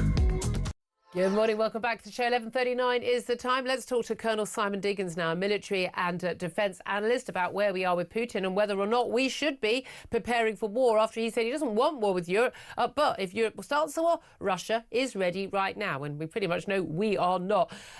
Colonel Diggins, I must ask you first of all, I'm sure you were able to listen to that conversation I just had with our caller, Andy. You know, does he know a lot more about Russia than the rest of us, and is he right and are we wrong? Julie, no. Good morning to you. It was extraordinary what Andy sort of came up with. He seemed to basically swallow the Kremlin talking points, hook, line, and sinker. It's really quite straightforward. Putin is an aggressor. Putin's worldview is that the collapse of the Soviet Union was a geostrategic disaster from his position. And what he wants back is essentially all that they had before under the Warsaw Pact. So all those countries to the east, what we call Eastern Europe, basically under Russian dominance and with no independence. Their sovereignty, modified sovereignty is the word he uses, of the Baltics. And that's the kind of world he wants. And Ukraine, which is an independent sovereign country, has stood up to him, and we should be absolutely 100% supporting them in what they're doing. They are defending the West for us. Is it remotely relevant whether or not the regime in the administration in Ukraine has a level of corruption which, frankly, one would expect from any former Soviet Union nation? It's not irrelevant, but it's not the main point. I think we should be, because one of the things we want to try and do is encourage them to become closer to the West. And we have, to some extent at least, eliminated some of the corruption within our own country. I think we should be very wary of holding ourselves up as paragons of virtue. But I think, regardless, I think there is an issue with that. I mean, the EU let Romania in, and Romania is absolutely riddled with corruption from top to bottom. Yeah, if you what the eruption of the Soviet Union did into Eastern Europe at the end of the Second World War did in terms of the internal polities of those countries was effectively delegitimate them. Yeah. So anything that had come from before was just disappeared, and the only way you got what you wanted was by knowing somebody, the so-called nomenclatura. Yeah. And the nomenclatura, if you knew them, you corrupt them, you bribed them, and you got what you wanted. Yeah. And that unfortunately is the legacy which they've left. Yeah. And it's going to take them a long time to change that culture from there. But we must encourage them along. So not irrelevant, but really not the main point. Well, let's go back to the wider politics of this. I mean, Vladimir Putin, just ahead of this meeting, but after rejecting the 18-point plan the 19-point plan as opposed to the 28-point plan that he put forward, basically is like, complete surrender of Ukraine to all intents and purposes, what he wanted to get a deal on. Europeans push back at that. They've got a meeting in Brussels with foreign affairs ministers. Trying to push their plan. There's a lot of stuff going on behind the scenes in the US administration where, what Trump and his ally, Steve Witkoff, want and what perhaps Marco Rubio and other sane people in the regime want is very, very different. But this comment out of the blue from Vladimir Putin that Russia has no intention of going to war with European countries, but if Europe starts a war, Russia is ready right now. How worried should we be about that? I think we should always worry about it because I think Putin has basically backed himself into a corner, having basically become the latest aggressor to try and dominate our continent. He doesn't really have any other tools in his golf bag. And he has promised his cronies and his oligarchy, and we should never forget he has got a sort of constituency of sort that what he will deliver for them is dominant power in Eastern Europe. Yeah. He's got an economy that basically is now on a wartime basis. He spends 8% of his GDP on military hardware and defence, 40% of all their government expenditure. And the rest of the economy, the civilian bit of the economy, has basically turned, twisted and distorted in order to support his war economy. And the thing is, having created that economy, where else do you go? Yeah. So if he fails in Ukraine, what else is he going to be looking to do? And we know some of the weak point areas. We know Moldova. We know that the Baltics. They're all places where he could probably create some enough chaos or try and identify a kind of say, Russian minorities have been oppressed, or give him the kind of excuse that he actually needs. Same playbook he used for Croatia, same playbook for Donbas region as well. This is a worry, is NATO, I mean, we look at the Baltic states, these are NATO members. Are we going to actually stand up to Putin? Or is he going to do it again, like what he does with these spy ships with the cables? We'll wait until he cuts the cables before we take any action. Even when he's putting lasers, their ships are putting lasers into the eyes of our pilots, which is clearly an act of hostility against us. You're just outside our own, sea territory. Are we just going to wait until there's, a Russian flag planted in the middle of Tallinn before we actually go, oh yeah, they've invaded? Because he doesn't do these things largely in a very blatant way. The first few years will be stealthy. I mean, are we going to basically live up to our commitments under Article 5 of our NATO treaty? I mean, that's what he's going to test us on. And of course, what he's trying to do the whole time is blur that line between peace and war, and that's what he's trying to do. Are we going to live up to it? I really hope we do, but if we are going to live up to it, we actually need to start working on it seriously now, and we're not. I mean, we know there's been some discussion with the chiefs. They threw the civil servants out there, and they were going to write to the Prime Minister and say, they expected what they expected from the budget. When I heard that they were going to increase taxes, I thought, well, maybe, just maybe, we're actually going to live up to our defence expenditure, and I would sign up for my taxes being used to do that. But we appear to be at the moment still in this place of maximum rhetoric. The latest review, the strategic review, was very clear about the threat that Russia faced, and yet we're not doing enough about it, particularly in the timelines that we actually need. So we've backed ourselves into the worst of all possible places. Whereas, as you say, using a kind of, if you like, the war rheostat, Putin can turn the heat up, turn the heat down, and a bit like the old boiled frog, we won't actually know we're actually dying or not. That's our challenge. That is the real worry. I mean, again, when people say, look, we don't want war, and Caller earlier, Faye says, I've got two sons, I've got a daughter. Claire Pissell, the guest in the studio, says she has a son as well. Our children are likely to be of the age in the next few years when, they would be likely to be called up in the event of war. No one wants war, but least of all, actually, people like you who've actually been to war. But what's the best way of avoiding a war? Preparation. If you want to avoid war, you prepare for it. Look at how the Finns are working. The Finns can mobilise 900,000 people, and this is a population of less than 10 million. We have 70 million. We can mobilise what? 110 if you're on a good day. I mean, it's. I don't the actual. Well, when they're not all off sick. Yeah, well, they're a bit more robust than that. But I mean, what we don't have is a country that's organised for defence in order to make it effectively to prevent a war, and that's what the Finns have done. It's what the Baltics are trying to do. It's what we need to do, and we need to find a way to do it. And what's really interesting about those countries, even including interesting in Germany, is how they absolutely support what's going on. The approval ratings for the idea of conscription and everything that goes there is there because not just because they're close to Russia and they know what Russia does to them, but because their governments have taken the time and effort to explain the challenge, explain why it's necessary. We have not had that. There's been a bit of elite discourse around the Russian threat, but there's the absolute sense that we are a nation whose interests, whose long-term future is being threatened by a European aggressor, not for the first time in our history, but it's been threatened again, really has not sunk through, and it's just so disappointing.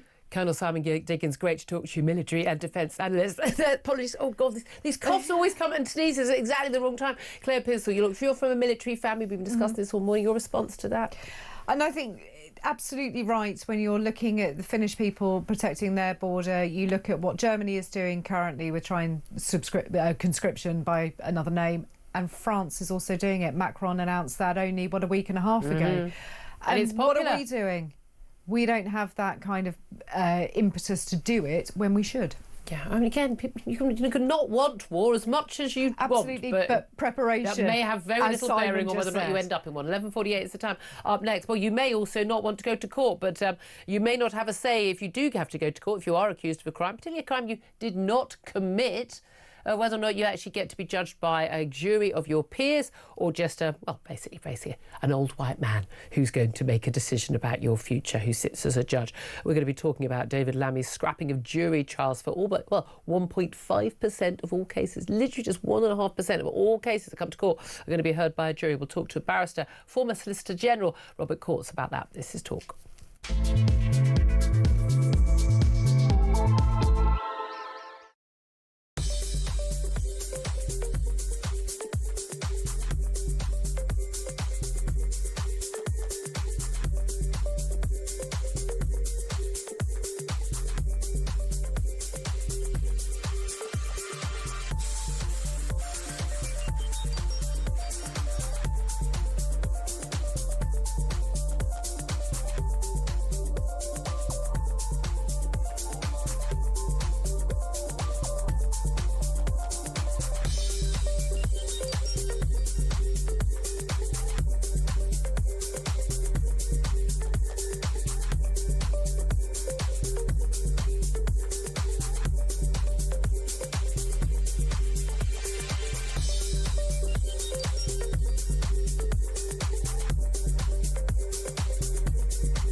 Big news coming this December. Our talkTV app is moving to the Talk app.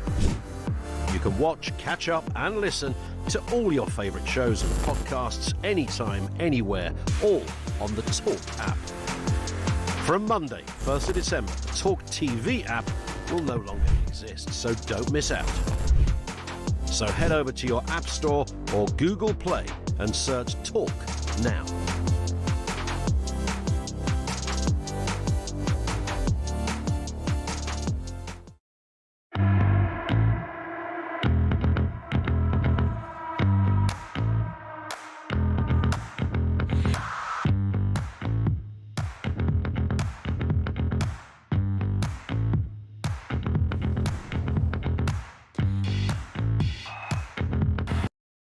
Across the UK. On DAB+. On YouTube. On your mobile. And on your side. This is Talk. Good morning, welcome back to the show. 11:51 is the time. I'm Julia Hartley-Brewer. Let's talk about jury trials. Well, we can talk about them. You're unlikely to get one unless you're charged with one of the most very serious crimes in this land. That's after the announcement from the Justice Secretary, as expected a week ago by David Lammy, that he was actually going to cut our chances of our right to ask a jury to decide if we are guilty or innocent if we are charged with a serious crime. If you face 3 years or less behind bars, nope, sorry, it's going to be a magistrate or it's going to be a judge sitting on his or her own deciding your fate. Well, let's talk about this with Robert Courts-Casey. He's a barrister and former Solicitor General. Good morning to you. Morning. Thank you for joining us. It is extraordinary, as everyone and his dog has pointed out, that David Lammy only a few years ago, during the pandemic, when the government, the then Tory government, said, look, we might have to move to non-jury trials because of these COVID rules that we ourselves have brought in.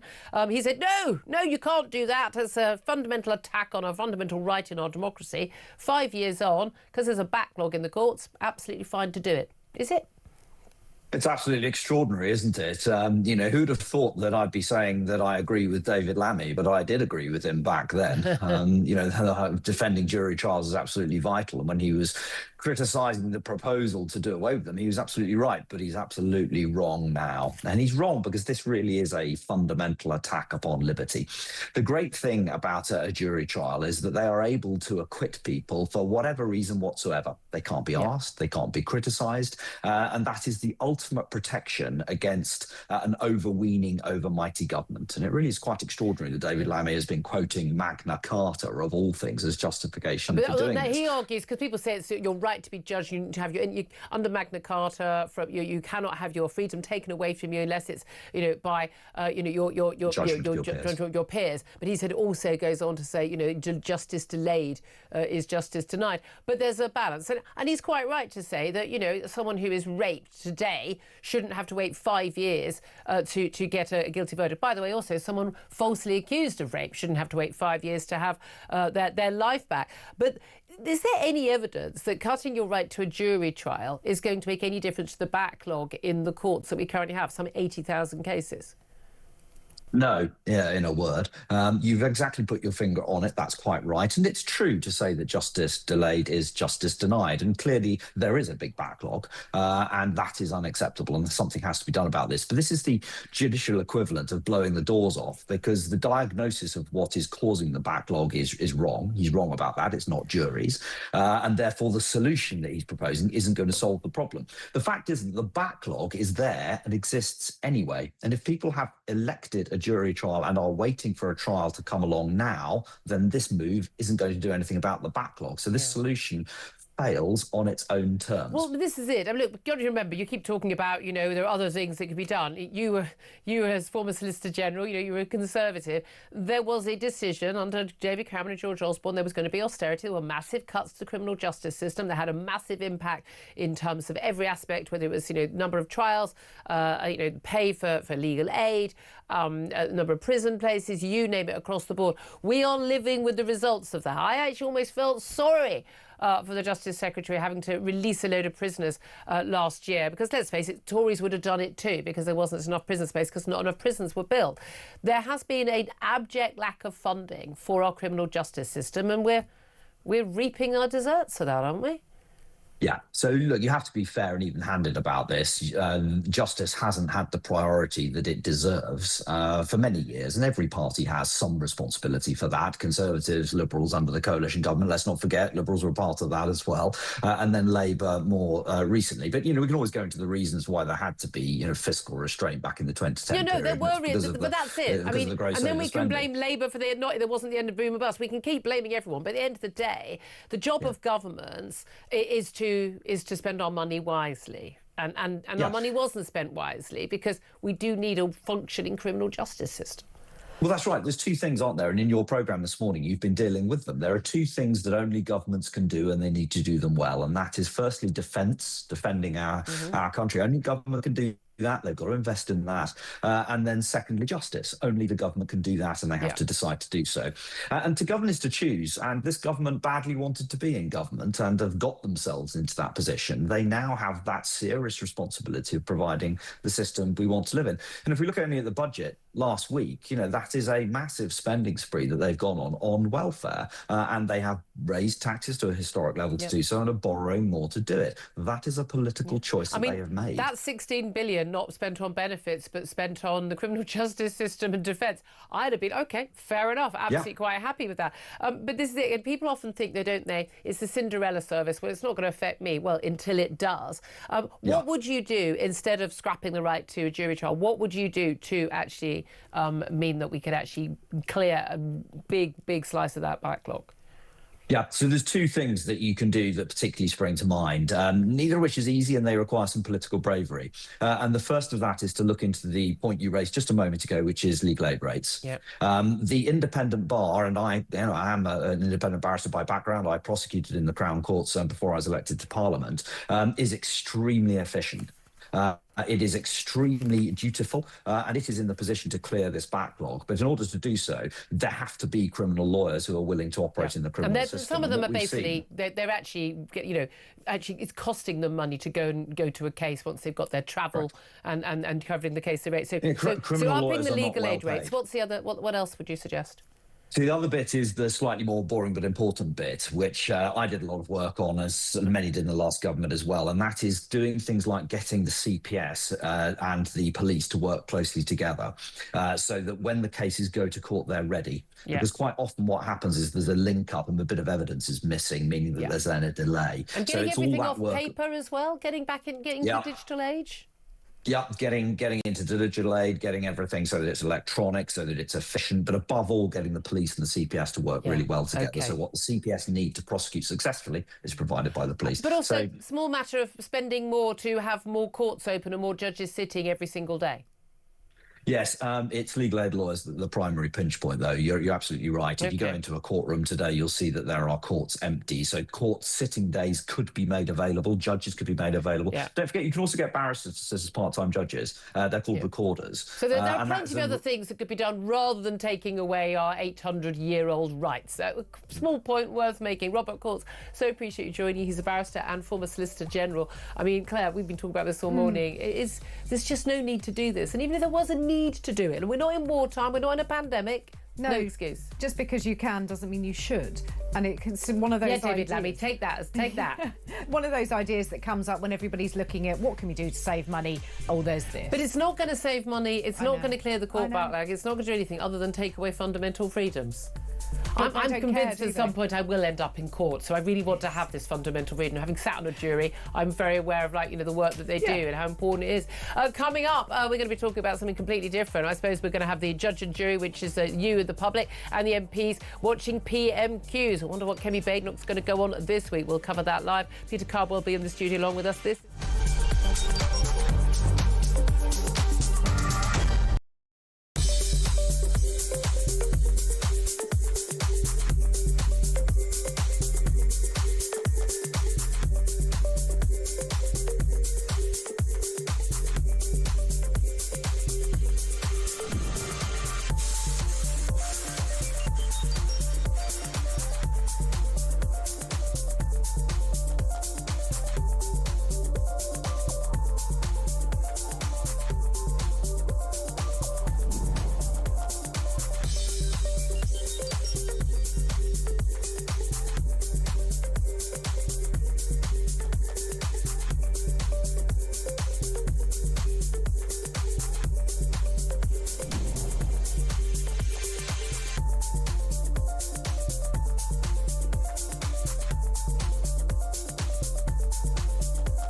across the UK, on DAB+, on YouTube, on your mobile, and on your side.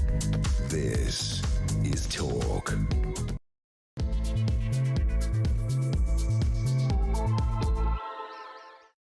Hey, very good afternoon. Welcome back to the show. This is Talk. We are the home of common sense. Thank you very much for joining us. We're going to cover PMQs now. Let's go straight to the House of Commons. And can I first of all pay tribute to Sir John Stanley, who passed away yesterday. Sir John was a dedicated MP for 41 years, and we send our deepest condolences to his family. Mr. Speaker, does the Prime Minister believe that when an organisation descends into total shambles, the person at the top should resign? Mr. Speaker, can I first join in her comments in relation to Sir John, and I'm sure I speak for the whole House in that respect. Mr. Speaker, I was very proud to lead this party at the budget last week, where the Chancellor set out that we would protect the NHS, which we've done in the budget, create the conditions for economic stability, not repeating the mistake of austerity, and bearing down on the cost of living by taking £150 off energy bills. We're fixing the mess that they left, and I'm very proud to be doing so. Mr. Speaker, he doesn't want to answer a question about taking responsibility because he likes to blame everyone else except himself, and so does the Chancellor. We now know that the head of the OBR was forced out for telling the truth, that the Chancellor did not need to raise taxes on working people. We also know that the Chancellor was briefing the media, twisting the facts, all so she could break her promises and raise taxes. Mr. Speaker, if she was a CEO, she would have been fired, and she might even have been prosecuted for market abuse. That's why we've written to the Financial Conduct Authority. So will the Prime Minister ensure the Chancellor fully cooperates with any investigation? Mr. Speaker, she's completely losing the plot. She clearly didn't read. May I pay tribute to Richard Hughes and his leadership of the OBR? He made very clear why he stepped down, and I've made very clear my support of the OBR. But she says take responsibility. Under this Chancellor, Mr. Speaker, growth is up this year, defeating and beating the forecast. Wages are up, more since the general election than in 10 years of the Tories. We've had, I think, 5 interest rate cuts. NHS waiting lists are down. We've had record investment into this country. We're turning the page on their austerity and reckless experiment on borrowing. I'd compare that record to them every day of the week. Mr. Speaker, the Prime Minister talks about losing the plot. Let me read to him what his own cabinet members are saying, and I quote, "The handling of this budget has been a disaster from start to finish."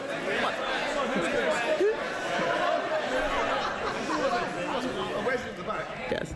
Who said that? Was it him? Was it her? In fact, I think it was probably her, actually. It was probably the Chancellor. In fact, Mr. Speaker, one of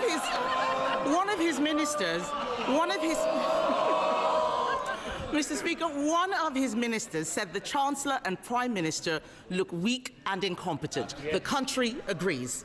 We know that there were endless Treasury briefings to justify raising taxes on hard-working people to pay for benefits. And those briefings had real-world consequences. Hundreds of thousands of people drew down their pension, an irreversible act.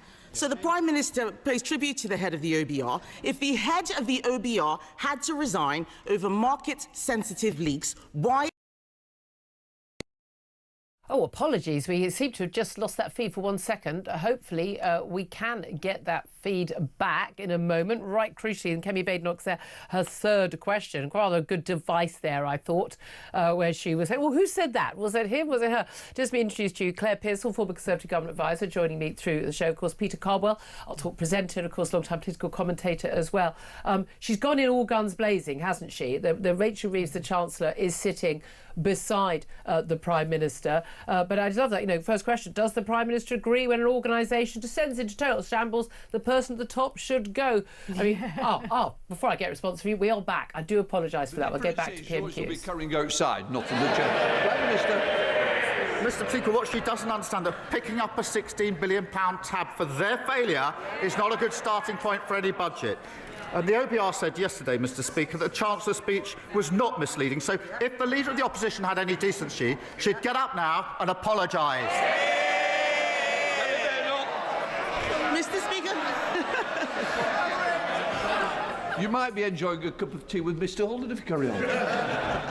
Mr. Speaker, no one believes a word that the Prime Minister says. We now know the black hole was fake, her book was fake, her CV was fake, even her chess claims are made up. She doesn't belong in the Treasury, she belongs in La La Land. They raised taxes on working people, that's £16 billion, was to increase benefits to protect them from their backbenchers. He now boasts about removing the two-child benefit cap, but he used to say that it was unaffordable. He even removed the whip from 7 of them for wanting the same thing. He is very happy to throw them under a bus when it pleases him. So I asked the Prime Minister, how did it suddenly become affordable at the very time he needed to save his own skin? Mr. Speaker, the vast majority of families we helped in the budget are in work. Yes. 3/4 of children in poverty are in working families. Their policy of nearly 10 years on the two-child benefit cap had one result and one result only. It dragged hundreds of thousands of children into poverty. They should be utterly ashamed of that. And I'm very proud that we're lifting 500,000 children out of poverty, because I profoundly believe that every child should have a chance in life. Every child should be able to go as far as their talent will take them. So that's why we're lifting 500,000 out of poverty. But they're the same old Tories, the party of child poverty. If all of this is true, why did he take the whip away from the people who are asking for it? Let's remind the Chancellor, exactly a year ago today, on the 3rd of December 2024, the Chancellor said, we will never have to repeat a budget like this one. If only. He may have taken the whip away, but the rebels had the last laugh. The Prime Minister has lost. He can't run his own party. He can't, let alone the country, Mr. Speaker. Let me quote what the hard-left former Shadow Chancellor said. He said, we've won. He's right, isn't he? Yeah. Prime Minister. Speaker, I've said repeatedly that bringing down child poverty is a moral mission, a political mission, and a personal mission. They drove hundreds of thousands of children into poverty who will pay the price for the rest of their lives for their failure. We're taking 500,000 of them out of poverty. Very proud to do so. That is good for children, it's good for the economy, and it's good for the NHS, who will have less of a burden on them. They should be ashamed of what they did on child poverty, and she should stand up and she should apologise. Kevin Bendel. Mr. Speaker, let me tell the Prime Minister, making the whole country poorer and destroying jobs is not how you keep children out of poverty. In the past week, we've seen broken promises, broken leadership, and a broken budget for Benefit Street. The Education Secretary is chuntering. Where is the money for the children on special educational needs? Where is it? Unemployment is up. It's coming out of her budget. She's shaking her head. She doesn't know where that money is coming from. But let's be clear, Mr. Speaker. Unemployment is up. There are more children now growing up in workless households because people are losing their jobs. It's not just the head of the OBR who's losing his job. Millions of people have been hung out to dry by their budget. And isn't the truth, Mr. Speaker, that behind it all is a Prime Minister who only cares about one person's job, his own? Prime Minister. Mr. Speaker, she wants to put 500,000 children back into poverty. She thinks the Chancellor should resign because the economy is improving. We are turning the page on their failure. We are bringing waiting lists down. We're bringing stability that cuts inflation and interest rates. And we're bringing down bills. We're building a brighter future. Conversations about a new... OK, well, we are back. We got the rest of those questions from Kemi Badenoch. She was pretty much on fire again after another feisty week she had last week as well. She says the Prime Minister only cares about one person's job, his own. I have to say, coming to you first, Peter Cobwell, that I did think that, she won that one. He seemed to be very much on the back foot when it was all about basically, the OBR head resigning, but the Chancellor still in her job, and then sort of teasing about the Chancellor's CV claims. Now, even the chess claims, we'll come back to all of that. But basically also everything he's saying about getting children out of poverty, that didn't count last year. Explain the background to that. Yeah, well, it's interesting. There were quite a number of Labour MPs who were who lost the whip, who had the whip withdrawn. They remained Labour within the Labour Party, but not within the Labour Parliamentary Party, because they rebelled over these issues. And then they voted for a measure. Yes. To actually bring in exactly what they did in the budget. Yes. But they were punished for it because it wasn't Labour Party policy. Exactly correct. Now they're back in the fold. It's a fair point from Kemi Badenoch. You feel really strongly. He said this is a moral, political and personal mission. But it wasn't a year ago. He said, I profoundly believe that every child should have a chance in life. Show me the person who doesn't believe that a child should have a chance in life. No, those children, they don't deserve a chance in life. Yeah. This was Keir Starmer on the back foot. Kemi Badenoch, the most relaxed I've ever seen her at Prime Minister's questions. She knows she has the upper hand in this forum anyway, because this budget has fallen apart at every step. Absolutely. We've got an OBR leader who is gone. We've got a Chancellor on the ropes. Absolutely. The Chancellor was sitting there in the room. She was sitting right behind him, along with David Lammy as well. Claire Pearcell, what did you make? Well, I thought that was the most animated and relaxed I think I've seen of Kemi Badenoch in a long time. She actually seemed as if she had got used to doing this. She has managed to be able to land a punch onto Keir Starmer, and he now just looks rattled every time she speaks. Oh, yeah, absolutely. I mean, again, you never know with Rachel. Was she going to cry? Is she going to cry? There was that wonderful dig there about, when she quoted her cabinet ministers, criticising the budget all falling apart. And she goes, well, was it him? Yeah. Was it her? It was probably her. Absolutely brilliant. But also I thought that was, brutal. She's been attacked for being brutal. Sorry, just because it's a woman. That's the point. Just because it's a woman making criticism of another woman. I mean, so this idea you can't criticise women, because God, they should see my Twitter feed. Good grief! But anyway, but she says, no one believes a word that the Chancellor says. She said, her book was fake. Yeah. And this is a book she wrote, which was basically massively plagiarised. Her CV was fake. We know all of these claims about what she did when she was how long she was at the Bank of England, what her actual job was. Rachel from accounts, working at HBOS, but also her chess prodigy claims. That's a new story this morning. We've heard it before. She was a junior chess champion, but big question today. There is a big question over that, and people are now digging into the details, looking at these sort of chess leagues, if that's what you call them. I'm not very up on this. No, according to Professor Alex Edmonds, who competed a year below Miss Reeves, he pointed out that in the 1993 British Championship, that actually Emily Howard was the girls' champion, not Rachel Reeves. So she wasn't a chess champion, but that she'd finished 26th out of 34, which is very impressive. Yes, but she was definitely good at chess. But she raised the whole issue again herself with that photograph, didn't she? Just put out on Budget Day of her working with the chessboard next to her. And I'm not sure what this obsession is. Does she think it makes her look normal? Look at me, I play a board game. No, it makes me look... No, playing Monopoly makes you look normal. Do you love Monopoly? I love Monopoly. But playing chess, I'm sorry, let's face it, to most of us, yes, I can play chess, but not very well. But it makes you look like a spod. And it isn't. I'm not saying, but a lot of people, it just looks. Her idea is like, oh look, I look like a really clever nerd. That's what she thinks. Yeah, I think she wanted to try sort of the Queen's Gambit, which was a great period. She wanted to take some of that kind of panache. And she hasn't worked. But doesn't it say an awful lot that we're debating about whether she was the British girls under 14 champion or not? Yes. I mean, there's so many things that she just hasn't told the truth about, including aspects of the budget, including whether there was a black hole or not, and her CV, and the rest of it. All right. Thanks for bringing us back to the serious topic of the day. We were just trying to have a bit of a laugh, Peter. Well, I feel I'm just a pawn on this discussion. Oh, you're the Queen. Sorry. Oh, here we go. What does that make you? I hate to be careful.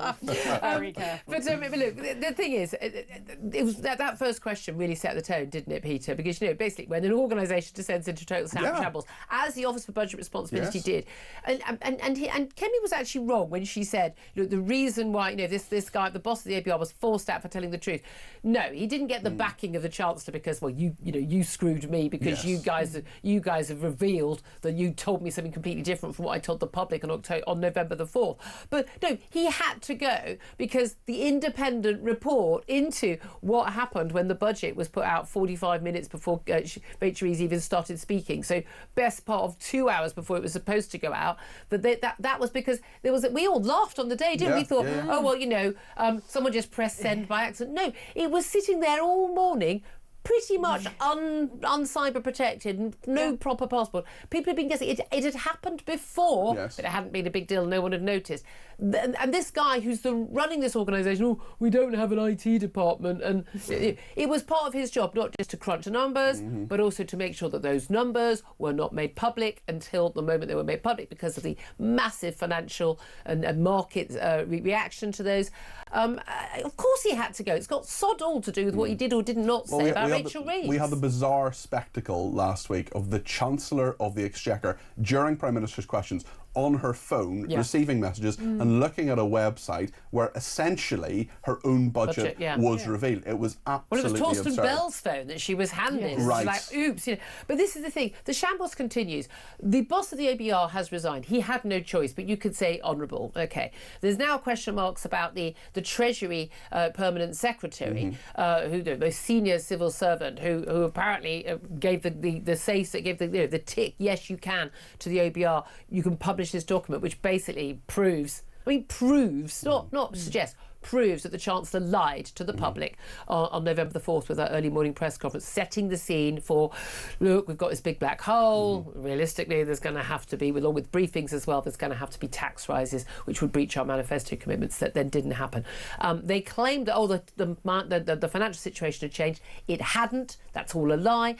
Is he now implicated in this? But in which case, isn't he undermining his own boss? Yes, he is. This is James Bowler, the Permanent Secretary, most senior civil servant at the Treasury. Is he good or is he one of the usual suspects? No, he's okay, actually, and I think he's the one telling the truth here. He's the one putting the facts, or at least attempting to put some of the facts in the public domain. And as we're seeing, as Kemi Badenoch deftly, I think, I'm not always the person who's mostly in praise of her, but actually she said, who briefed this? Was it her?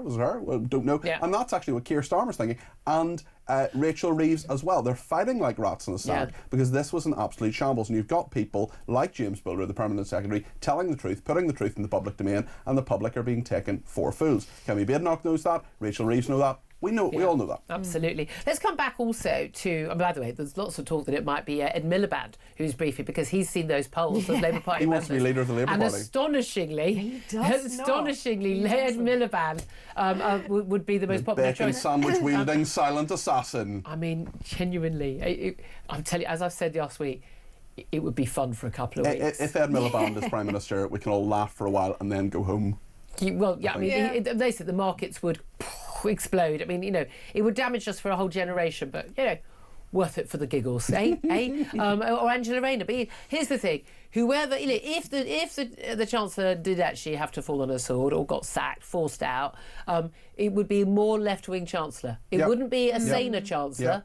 It would be a more left-wing Chancellor, someone who could spend more on benefits, we're going to say. If we got rid of Keir Starmer, it would be a more left-wing Labour leader. I mean, that's where the party is. That's the reality. And as every Prime Minister has found out who gets rid of or loses their Chancellor, Margaret Thatcher with Lawson, John Major. Beginning of the end. It's the beginning of the end. Yeah. There's Liz Truss more recently with Kwasi Kwarteng, because they're so completely linked to the Prime Minister. Let's go back to that conversation we were saying about, which party is in favour of child poverty. But Kemi Badenoch said, look, you can't if you make the country poorer and you destroy jobs, that's not how you tackle child poverty.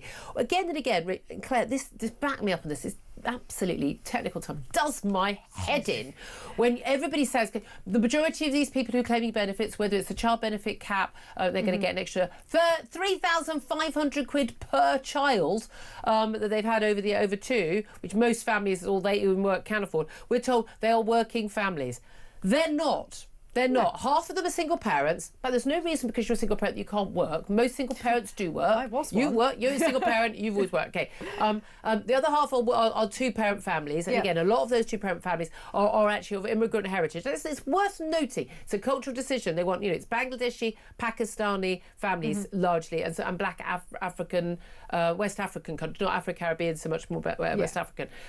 These are cultural differences, and people are entitled to have as many children as they like, as long as they're not expecting other people to pay for them. But we're constantly told they're working. Only in a tiny minority of those households are two parents working. And in lots of the cases, the people who are working part-time. This nonsense that most of these people on universal credit or most of these people claiming these benefits are working is absolutely not true. No, it isn't. And this is the battle that you always have with the Labour Party when you start talking about benefits. Back in the day, when I was growing up, friends' parents one of them used to go out to work in the day, and then the other, normally the mother, used to go and do a night shift to earn the money. They had to tag team because it was the only way forward. People these days now know that they're going to be given practically everything. And the Labour government, when my son was born, were absolutely willing to throw money at me to stay at home rather than go back to work when I was a single parent to a small baby. Yeah, I didn't. But I also, went back to work. women allowed, you would stay at home for the first 5 years. It's like, but every woman who's got a job is like, they're back at work within, mostly within a year. But here's the thing: it's this idea that your need is much harder. No, I'm sorry. We're all of our husbands doing the pick up from school. Give me a break. What planet are these people living in? But Peter, this is the thing. A lot of the debate people have about benefits, about a lot of these issues, they're not actually based on actual facts. People when I give these facts, people go, where'd you get that from? Well, the official statistics, which are given out by the government. The governments know these statistics, and they just spout this nonsense. And people see it. People see it in their daily lives, and it's our viewers. Which is why they're in favour of keeping the caps. Exactly, which is, it's our viewers and listeners who are going out to work, most of them, who are in the businesses that are the backbone of this country. The 99% of businesses that are employ 7 people or fewer, the SMEs, the plasters, the plumbers, the labourers, the hairdressers, the people who stand on their feet and keep this country moving. Work through lockdown and pay the taxes that pay for these benefits. It is not about saying to people who are genuinely disabled, you shouldn't be given benefits. We want them to be given more. Exactly, and we want it to be taken away from people who can work. And so many people have been mollycoddled for so long, and simply for having a child doesn't necessarily mean. I tell you what, we've been talking a lot about, and we're going to get some calls on in a few moments about the threat from Vladimir Putin. In other countries looking at national service. We're going to have conscription in a few years' time. I'm sorry, reality check everybody about that threat from Putin. I say if you're on benefits, you're first up. That might motivate you to get a job, eh? Let's also ask you about, Peter, about reform and the Tories, because apparently donors who've been talking to Reform leader Nigel Farage have been told by him, they claim, don't worry, we'll do a deal with the Tories before the next election and it'll be a joint Tory reform government.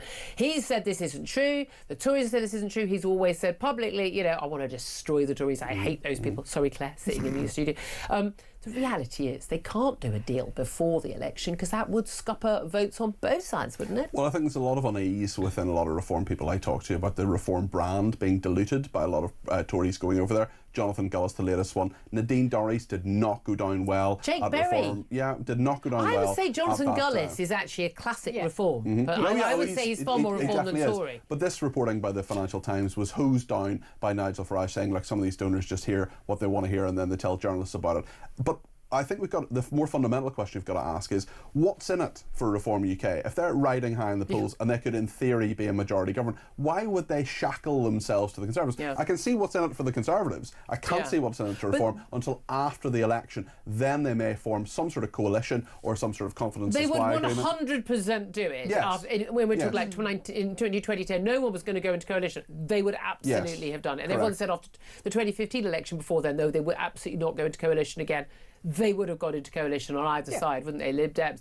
But the Tories, I mean, it would damage. There's a lot of talk, a lot of Reform people very angry. Well, if you're going to hitch your horse to the Tory cart ever again, we've come to you because we're angry with the Tories. But also, like with the Tories, there are an awful lot who, frankly, would be better off in the Lib Dems. And they will be angry about that too. They will, and they are angry about that. And I have spoken to a couple of people who just said that they are Conservatives, and therefore they don't want that to be diluted down by adding reform to it, equally the same way that Reform don't want to dilute down their party, and never the twain shall meet. I think that the confidence and supply that you mentioned is very similar to Theresa May's government having to have the deal with the DUP over Brexit. I can see that as a more likely scenario, but I think that should Reform win an outright majority, they're not going to want to be anywhere near the Tories. Even down to, look, Nigel Farage feels very much, beaten and battered by the deal they did with Boris Johnson in 2019 to get Brexit through, which basically everyone goes, what an amazing, huge, big majority that Boris got. He got that because Reform, what the Brexit parties as they were then, they stood back and just they withdrew 250 candidates, allowing that big victory. But we have got a scenario where you can have massive support for Reform, Tories and Labour are about the same, Lib Dems and Greens sort of coming up behind. I mean, Greens have polled topped. Did very well, 17% in some polls. I mean, that'll be fun.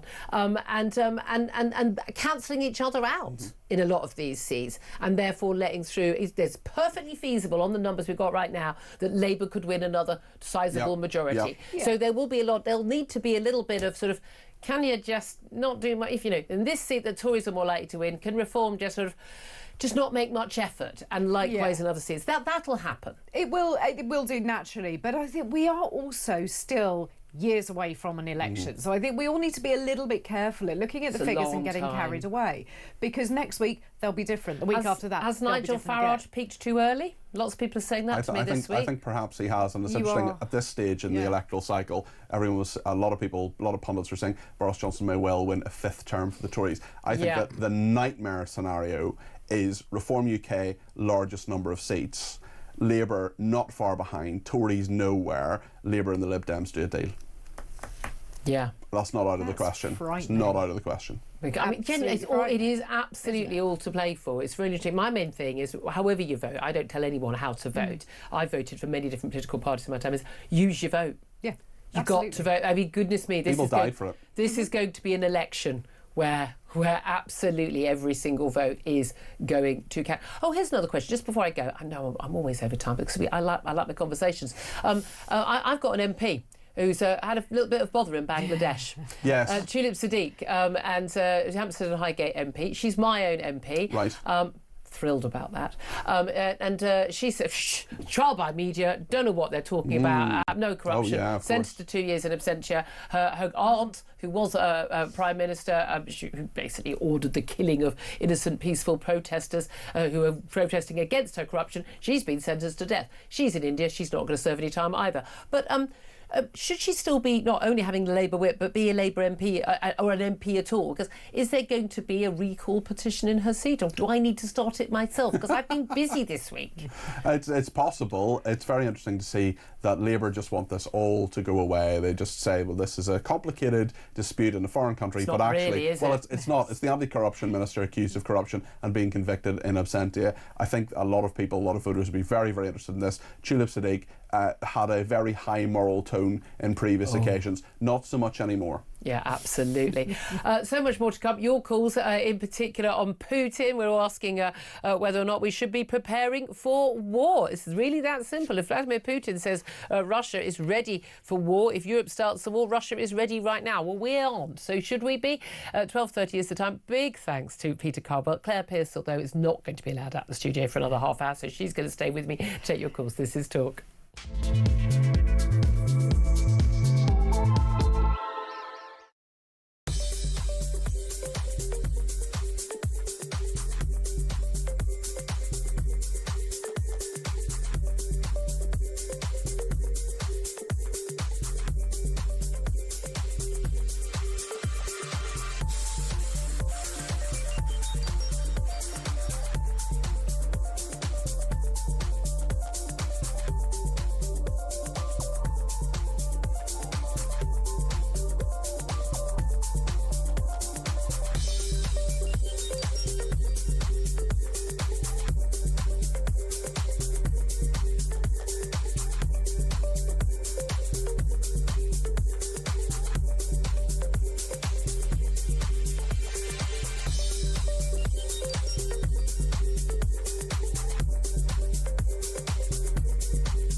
Big news coming this December. Our talkTV app is moving to the Talk app.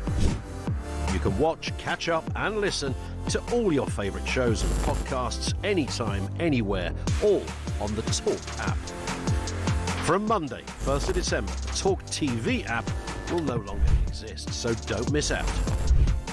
So head over to your App Store or Google Play and search Talk now.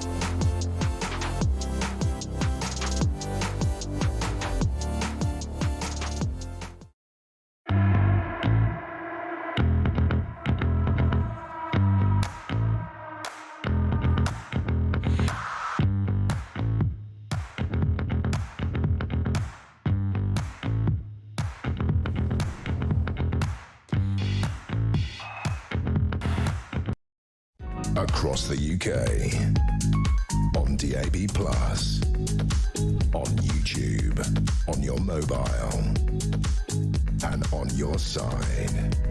This is Talk. Good afternoon, welcome back to the show. 12:33 is the time. I'm Julia Hartley-Brewer. Claire Pearcell still with me. We'll be talking to the Institute of Economic Affairs in just a few moments about the warnings about our economy, because funnily enough, the budget didn't make things any better, actually made things a lot worse. But how much worse can they be than war in Europe? Well, we've got one right now in Ukraine, but Vladimir Putin yesterday said if Europe starts a war, not that he wants a war with Europe, he says, Russia is ready right now. Well, we know categorically that we are not. Everyone's clear on that. Should we be preparing for war? That's my question to you today. 0344 499 1000. Dave is in London, wants to have his say. Hi, Dave. Hi, Julia. How are you? Very well, sir. What do you want to say? Yeah, this war you're talking about, who are we fighting for? England, the UK, Western Europe, the world? All of them. Oh, all the above. Okay. Well, maybe not the world. I don't know. Well, I don't think people are going to sign up to go and fight a war that's nothing to do with the land that they're from. And also, unless it's under threat, and also, even if it was the land that we're from, what land are we fighting for? Because England is now economically bankrupt. So there's nothing economically to fight for. I won't be given a gold. No, that's nonsense. We're not bankrupt, and we're in a better financial state than quite a lot of countries in Europe. But wait a minute, you say, people wouldn't sign up. Well, okay. By the way, they wouldn't get a choice. You'd have this thing called conscription during war. But when we were fighting the First World War and the Second World War, we weren't fighting for specifically our own territory at that point, although Nazis had threatened to invade us. But we went to war, when there wasn't actually a specific threat to our territory. Yeah, we did have the Battle of Britain, of course. Yeah, but that was later. No, there isn't a choice for conscription. Yes, there is. You can be conscripted or go to jail. I'll go to jail. So will my sons. They're not fighting for this country because there's nothing to fight for. We won't have any aircraft cover because the RAF have decided not to recruit white men. We'll be prosecuted for war crimes when we come back. The SAS won't be there with us because they will have all left because of what Hillary Benn is doing. And if I do go and fight and I come home and I'm then suddenly called up for some kind of crime, I no longer have a justice system in this country anymore because it's being taken away. So what on earth are we fighting for other than some romantic view of the 1940s? This is the 2025s. And if it is conscription, is it going to be an equal level of conscription, or by complete and utter chance will white working class boys from the north be conscripted? As is always the case. Dave, so, you know what? You paint a very grim picture, and I understand a huge number of your concerns. And I don't want to go to war. I don't want your sons. I don't want my daughter. I don't want Claire's son to go to war. I don't want anyone's son to go to war, or daughter. But we may not have a choice. And if there is going to be a war, is the answer. If Vladimir Putin gets his way and he just goes into all these NATO countries, do you think we should just give up on our NATO commitments? Yeah, I'd almost rather have Putin turn up and run this blooming country than the current clown. No, you see, that's great rhetoric, but that's not what you actually think. Because if you're concerned about jury trials and the state of the country, it's a lot worse in Russia. Well, which flag are we fighting for? We can't even put our own flag up by most councils, so we're not even fighting for a flag. We're not fighting for anything. No, I think you make a lot of very, very good points, but be careful what you wish for is what I would say. But Dave, I absolutely understand your you're feeling that, yeah, what is left to fight for? I do get that. I take the different view. I feel the same level of anxiety about where we are as a country, but I think that is worth fighting for to get it back. That's what I think. But I totally appreciate your point. Alan's on the line in Derbyshire. What do you make of all of that, Alan? Hi. I don't think that Putin won't accept these various offers of peace because they want him to surrender. But he's beaten them already. I mean, and the fact is that the pygmies, as you rightly call them, won't accept that they've lost because they look stupid. Well, you think he's won? Putin hasn't won. Yeah. He hasn't. He's been at war for almost 4 years, and he's only managed to take another 15% or something of the country. Where you go wrong with it's a different playbook for Russians with war. They're not interested in taking over the land. Their way of thinking is simply that all you have to do is kill all the soldiers. So they have all these pincer movements. The Russians have lost more soldiers than the Ukrainians. But have they? How many Ukrainians do they tell you that have been killed? I mean, I think that's one of the worst. There are independent verifiers. I mean, look, it's actually such a bad line. I'm really struggling, actually. The cutting out. I'm going to have to leave it there. But I mean, and not because I disagree with your point, 100% that. But Putin won't do a deal because he's not being asked to surrender. He wants to take territory he hasn't even conquered. I mean, he can't even conquer the whole of the Donbass. I mean. This is just this nonsense. I mean, it's absolute nonsense. That's the only good thing. That means he's less of a threat to us, if you ask me. But there we are. We're going to go to a quick break. Then we are going to be talking to Reem Ibrahim from the Institute of Economic Affairs about just how bad the economy is. Thanks to Rachel Reeves. That's up next. This is Talk.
Across the UK, on DAB+, on YouTube, on your mobile, and on your side.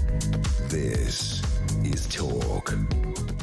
Afternoon, welcome back to the show. This is Talk, the Home of Common Sense. Let's talk about the economy. Something we would rather Rachel Reeves stop doing, because every time she does, things just get a little bit worse. Let's talk to Reem Ibrahim, who's spokeswoman at the Institute of Economic Affairs, the free market think tank. Good afternoon to you. Hi, good afternoon, Julia. Thanks so much for joining us. We've got, look, we're still living with the fallout of the budget, as indeed is the Chancellor and the now jobless head of the Office for Budget Responsibility. But we've got a few reports out today which just things are getting very, very bad indeed. We've got private sector employers, the Confederation of British Industry, the CBI, basically saying that there are going to be more job cuts. They're going to have a hiring freeze because they simply can't afford to hire people. And we've also got the Office for the OECD, the organisation for Economic Development, basically saying, look, we're going to have the highest inflation, low growth, and also keeping unemployment at 5%, even while our benefits claimants go sky high as well. Things aren't looking very good, are they? They're not looking good at all. Let's focus on this CBI report just for a moment. So it's a survey of 909 firms that is showing that recruitment plans have turned negative late last year, and they have been weak ever since. So this is probably due to various different factors, including the hike on minimum wage. We saw 2 hikes this year, one at the autumn budget that we just saw last week, and of course one earlier this year at the spring statement. Now, the idea is the government can say, when we increase the minimum wage, we are not spending any more money. But of course, businesses don't just magically get more money. The money has to come from somewhere. Wait a minute, that's how government works. They just get people on benefits. You just magically get more money. Doesn't that not work in the real world? It's terrible. Well, when the government increased minimum wage, businesses don't, unfortunately, get magically more money. Unfortunately, what happens is the money has to come from somewhere, and it probably means that they will be hiring less people. So that is a factor. And where they can't hire fewer people, they put their prices up, and then the consumers pay. Exactly. The consumers pay. The money has to come from somewhere, right? Often these very small businesses, we're talking about the hospitality sector, we're talking about hotels, bars, restaurants, they already have extremely thin profit margins. So the money is going to come from, as you've said, higher prices for consumers, which means that the cost of living is even greater. And it's even worse. What's interesting so apologies, carry on. No, I was going to say, this is a really interesting example of the seen versus the unseen, right? The government, Rachel Reeves, is saying this budget protected so many people, it has improved the cost of living, but in reality, it is doing the opposite. I was at the New Statesman party last night, and Ed Miliband gave a speech about how excited he was to vote for the budget. Absolutely abysmal. And part of it really is that the current economic reality that we are facing is not something that has occurred as a result of external factors. This is a direct result of bad government policy. And when we're talking about this specific CBI report looking at the decline in vacancies, we know that from the OBR, the decline in vacancies in the 3 months before September was about 700,000. We're talking about over 500,000 jobs completely disappearing because of the government's own policies. And sadly, they're not all diversity officers and net zero officers. They're people doing actually proper, useful jobs. But I just wanted to mention hospitality as well, because this is a huge issue. Hospitality were basically told, look, you know, we're going to make things easier for you, we're going to help you with your bills, your rates, your energy costs, goodness knows what. And they got an absolute kick in the teeth at the budget. It emerged within days after. I was already, I think it was a weekend by then, I wasn't on air, that all of their costs are going to go sky high. It's really awful. I mean, I wouldn't want to be a pub owner in this current state of the country. I mean, it really is abysmal. I think the main aspect of this actually is employment, because when we are making it so much more difficult to employ people, those people are already going to be short-staffed. These businesses are already facing extremely high costs, energy bills going up. We know that, for example, energy bills are increasing as a result of the restriction in supply. The government is saying we're going to send the frackers packing. Well, when you send the frackers packing, what happens is you get less energy supply and higher prices. That directly affects businesses, but of course, for consumers, for us, for people that pay to actually go to these businesses, prices are going to be higher and the cost of living is higher. These all have knock-on effects. Now, what this actually means in reality for economic growth is that the economy is not growing. That means that whilst we have inflation, we have more and more money being spent on those particular goods, and yet at the exact same time, we are not earning more money. Our wages are stagnating. It is much more difficult to get a job if you don't already have one. We know that, for example, 1 in 4 working age adults are currently out of work. I am really personally quite upset about the fact that there are so many people in their 20s and 30s that are going straight from university onto long-term sickness and benefits. also the idea that 1 in 4 adults in this country is so disabled or incapacitated by sickness or some disability, mental or physical, they cannot work. It's an absolute joke, and it's a big lie. Absolutely, Reem. I love your passion on this. Thank you so much, Reem Ibrahim, spokesman at the Institute of Economic Affairs. Claire, I mean, it is unbelievably frustrating. You know, haven't got enough jobs, but we are still importing people from abroad to do jobs. We've got a load of people unemployed here. This is the bit I don't get. Same with the doctors. We've got enough places for the doctors to train, but we're importing a load of people people from abroad to work as doctors. What's going on? And that's really interesting. So there are only so many places at medical school for people to study. So we give half of them away to foreign students. And then when you come to the resident doctors, you know, all those opportunities for training are going to foreign students. Joined up thinking. Just before we go to a quick break, I just want to mention something completely different. We mentioned a little bit earlier, probably a couple of hours earlier, about a report that the Girl Guides and the Brownies are no longer going to allow what they call trans girls, the rest of us know them as boys, to join on the basis that these are organisations for girls and therefore boys who may or may not think they're girls wrongly cannot join. This is only after parents threaten legal action of their inclusion policy on the basis that they get, you know, do we really care if there are little boys in a group in a local village hall? Well, that's fine, but it does matter when they're in a tent with your child. On an overnight weekend stay, which they do a lot of. I remember this from the Girl Guide days, the sewing on the badges days. But basically, it's only as a result of that Supreme Court ruling back in April. So that's another victory there. Yeah. Here's the thing: just found out the Women's Institute has also now banned, again, transgender women. No. Trans-identifying men from being members. The National Federation of Women's Institutes revealed it can no longer legally offer formal membership to biological men from April next year in light of the Supreme Court ruling. Actually, they shouldn't have been offered it at all because the Supreme Court didn't change the law. But that's pretty good news, a bit of sanity. It is, and here we have the WI standing up for women. It was set up for women. The only kind of women, because there's no subset. No. Just women. Just women. Shall we? Because we haven't done it for a while. Go on. Shall we? Should we have our regular check to see if we have? Because Prime Minister, he's never backtracked on this, still thinks that 99.9% of women do not have a penis, but that means 0.1% do. Exactly. Which means 30,000 women in this country do have a penis. Should we have a little... Ladies and gents, if you want to, I don't know. We're inclusive on this show. Have a quick look now. Do you or do you not? Have you grown a penis in the last few years? Let's have a quick look. No. Nope. Still not there. Just say. One day. You never know. 12:49 is the time. Up next, going to talk to Norman Baker about the latest on royal finances. Prince Andrew's not getting his deposit back, cut price royal rents, and why David Dimbleby thinks the king, who's a billionaire, should pay a heck of a lot more tax. This is Talk.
Big news coming this December. Our talkTV app is moving to the Talk app.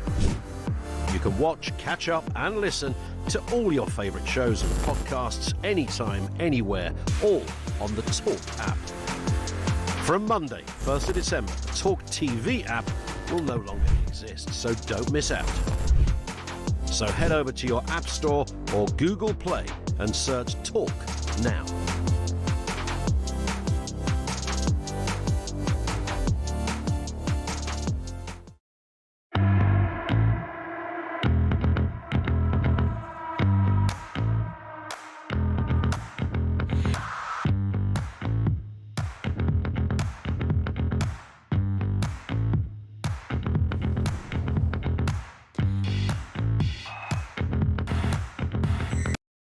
Across the UK, on DAB+, on YouTube, on your mobile, and on your side.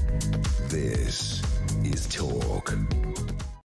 This is Talk. Welcome back to the show. I'm Julia Hartley-Brewer. Let's talk to Norman Baker right now about, well, royal finances. He's the author of a number of books on the royals. Latest is Royal Mint National Debt, the shocking truth about the royals' finances. Good afternoon to you, Norman.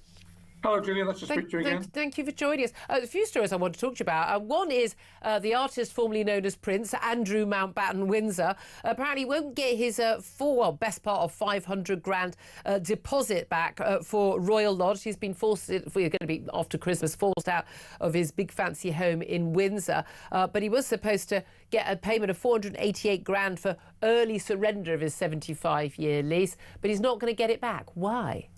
Well, he may not get it back. It's likely he won't.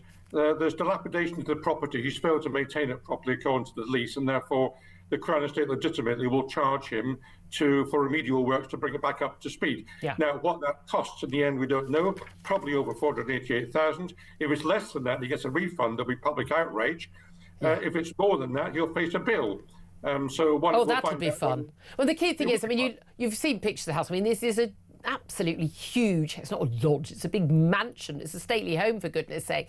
And you know, a little bit of work on homes like that costs an awful lot of money, and there's a lot of work that needs doing on a large part of the home.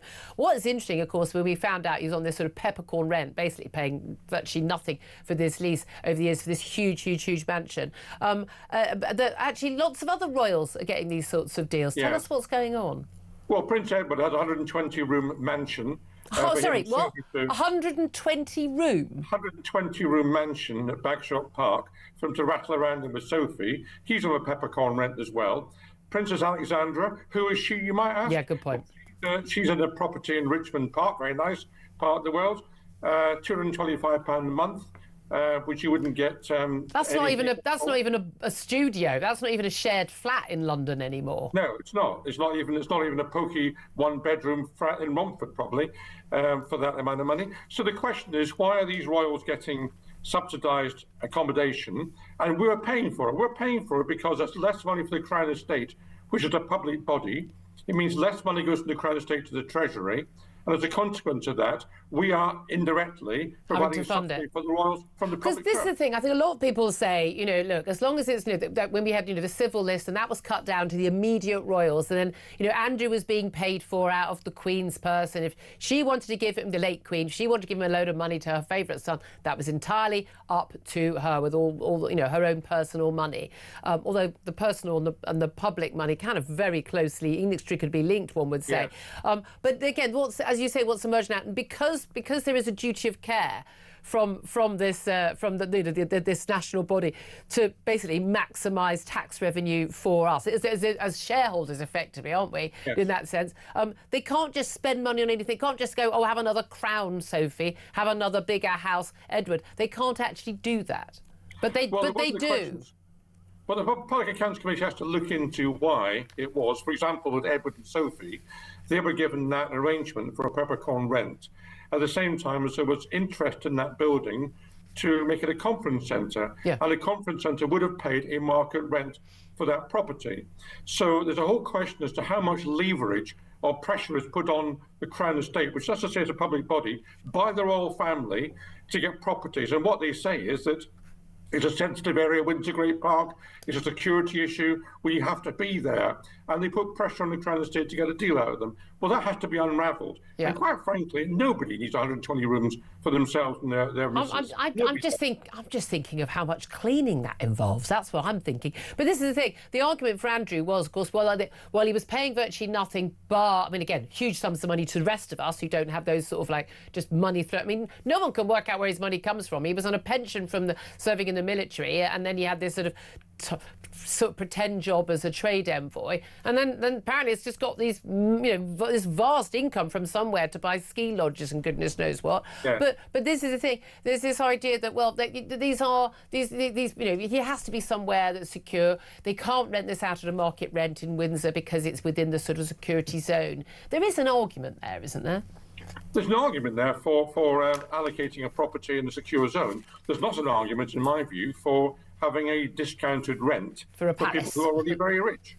What do you make of the new series, David Dimbleby? Of course, I mean, let's face it, his father, Richard Dimbleby, he actually was there commentating on the late Queen's coronation. David Dimbleby, of course, there for so many of those big royal events over the years as well. And he's questioned in this new documentary about the royals. And he said Charles is the first billionaire to take the throne, although the Sunday Times Rich List says he's got 640 million quid. But he says Charles is the first billionaire to take the throne. Why don't they pay capital gains tax or corporation tax? And points out that unlike his father, William, as the Prince of Wales, does not disclose his tax bill. The legalities are, I'm right in thinking, there is no requirement for His Majesty the King or the Prince of Wales to pay tax at all. No, there was no tax paid by the Queen, Elizabeth II, between 1952 and 1993. Yep. And after the public furore over the Windsor fire, when some government minister said, we can pay for this to be amended, and the public said, no, you can't.